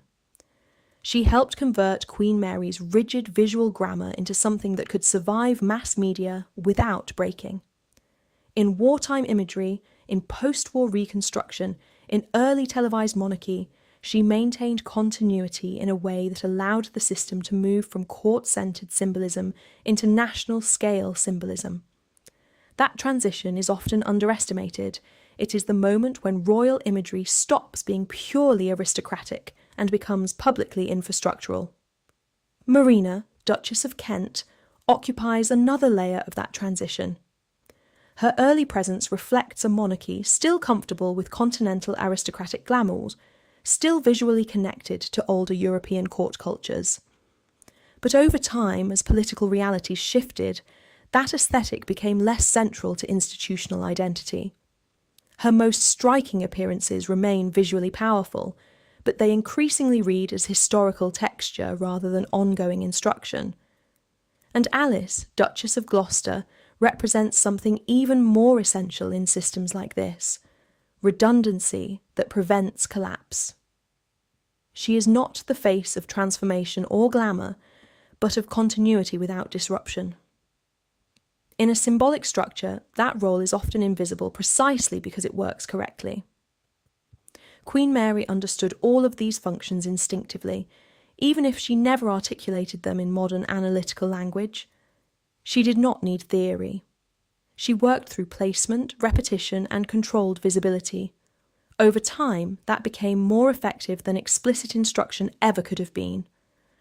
What makes the system so persistent is that it does not depend on any single decision point anymore. It reproduces meaning through accumulated precedent. A jewel worn in one context influences how it is read in the next. That reading becomes expectation. Expectation becomes convention. And convention becomes something indistinguishable from proper royal behaviour. At that stage, intervention becomes almost invisible, because you are no longer changing choices, you are changing interpretation, and interpretation is far harder to see. Modern royal women operate within this inherited field whether they consciously engage with it or not. Every major appearance still passes through a lens shaped by decades of repetition, which pieces signify continuity, which signal transition, which evoke mourning, which reinforce legitimacy. Even when new jewellery enters the system, it is absorbed into this grammar rather than replacing it. That is why Queen Mary's influence feels so enduring. It is not located in a single era or personality, but in the stabilisation of meaning itself as something carried by objects across time. Her daughters-in-law were among the first to live fully inside that stabilised system while it was still visibly forming. Later generations inherited the result without seeing the process. And that difference matters, because once a symbolic system is no longer experienced as construction, it begins to feel inevitable. And what feels inevitable is rarely questioned. It is simply continued. And in that continuation, the original architect disappears, not because they are forgotten, but because their design has become indistinguishable from the reality it helped produce. Before her influence fully settled, royal jewellery was still primarily personal. It carried romance, inheritance, sentiment, and individual preference in a more visible way. Pieces moved through families with looser symbolic discipline. Meaning existed, but it was not yet fully standardised. Queen Mary's era tightened that elasticity, and once meaning becomes standardised, something subtle is lost: ambiguity. Ambiguity is often where personal expression lives. In the system she refined, ambiguity was gradually reduced in favour of clarity. A jewel should communicate something legible about status, continuity, or occasion.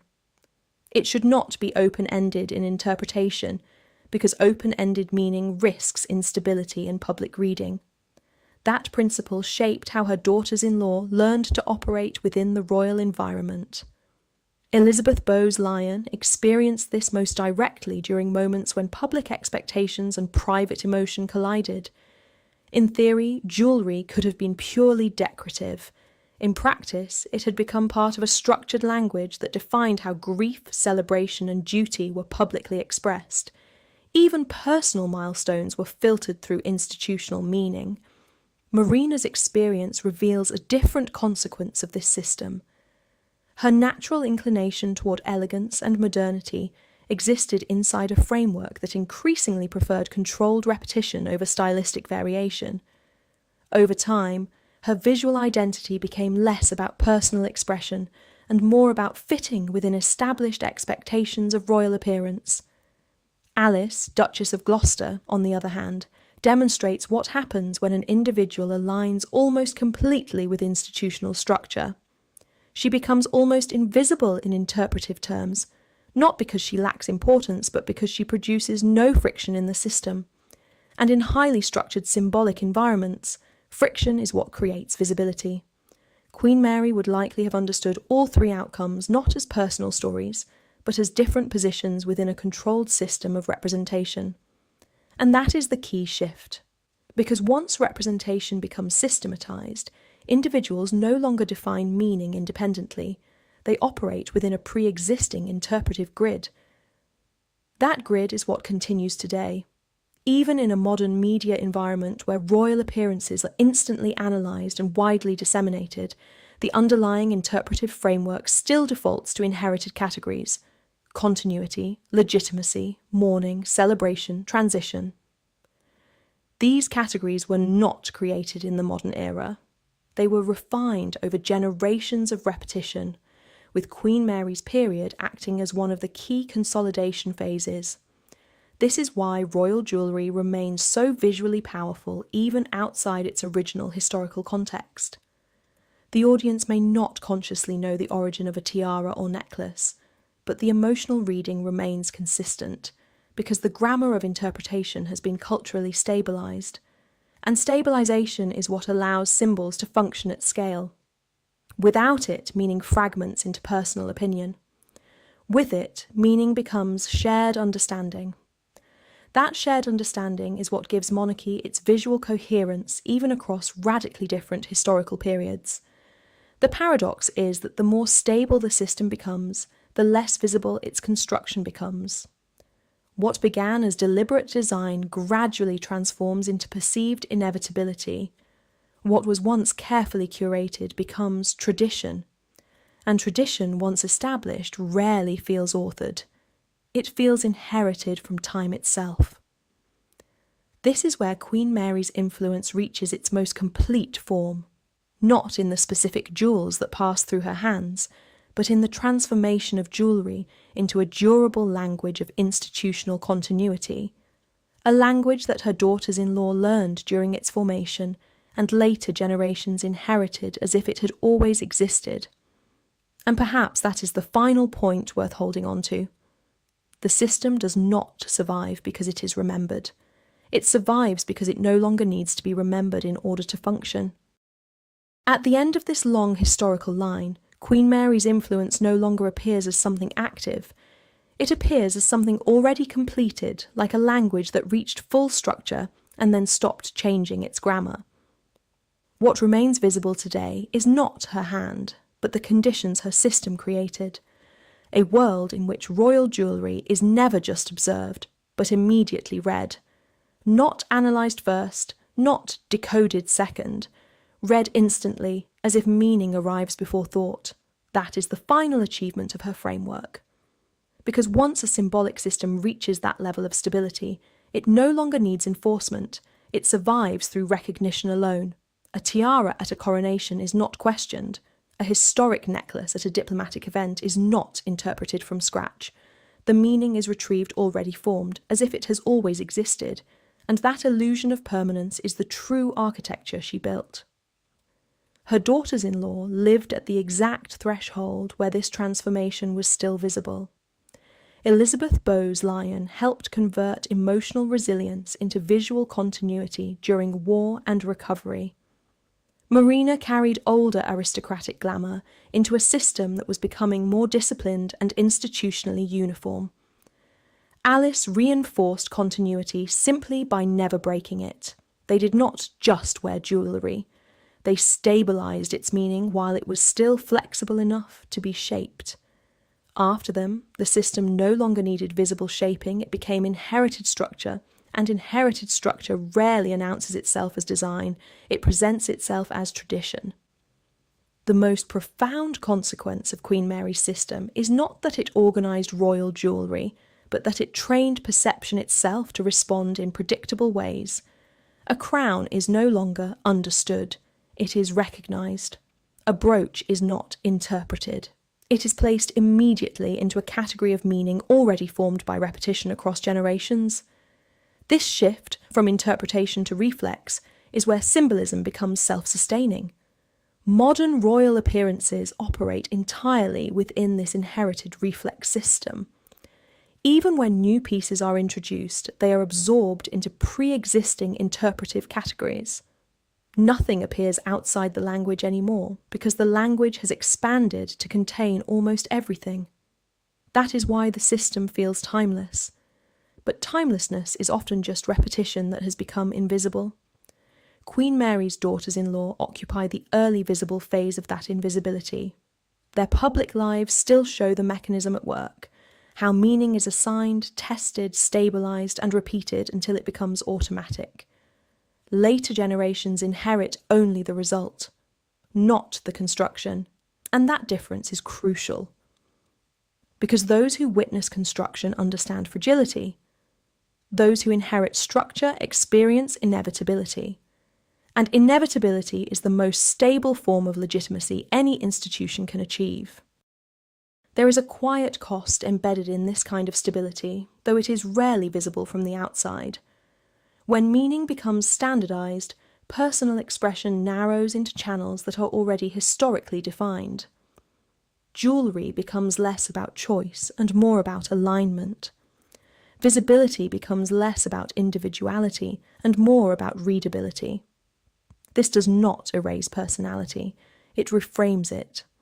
Elizabeth's warmth becomes a national symbol of steadiness. Marina's elegance becomes a historical reference point for a transitional aristocratic world. Alice's consistency becomes structural support that holds attention precisely by not demanding it. None of these roles were formally assigned, yet all of them function as if they were. That is the hidden success of Queen Mary's system. It distributes meaning so widely across roles and objects that no single decision carries the burden of interpretation alone. The structure interprets itself through repetition, and repetition does not need memory to continue functioning, only continuity. In the final view, Queen Mary is no longer part of the visible narrative of royal jewellery. She has become something more persistent than presence. She has become grammar. A grammar that determines how visibility is read, how continuity is recognised, and how legitimacy is emotionally registered without explanation. Every time an inherited jewel appears under public light, something older than the present moment briefly reactivates, not as memory, not as homage, but as function. The system confirms itself, silently, instantly, without needing to be named. Her daughters-in-law stand at the origin point of that transformation, but they are no longer its limit. They are its early architecture, visible in hindsight but absorbed into structure over time. And what remains now is not a story with a conclusion in the traditional sense. It is a continuing method of seeing, a method that no longer appears constructed because it has been used long enough to feel natural. And in that final transformation lies the full extent of Queen Mary's legacy. Not the preservation of jewels, but the creation of a language so stable that even time itself no longer feels capable of rewriting it.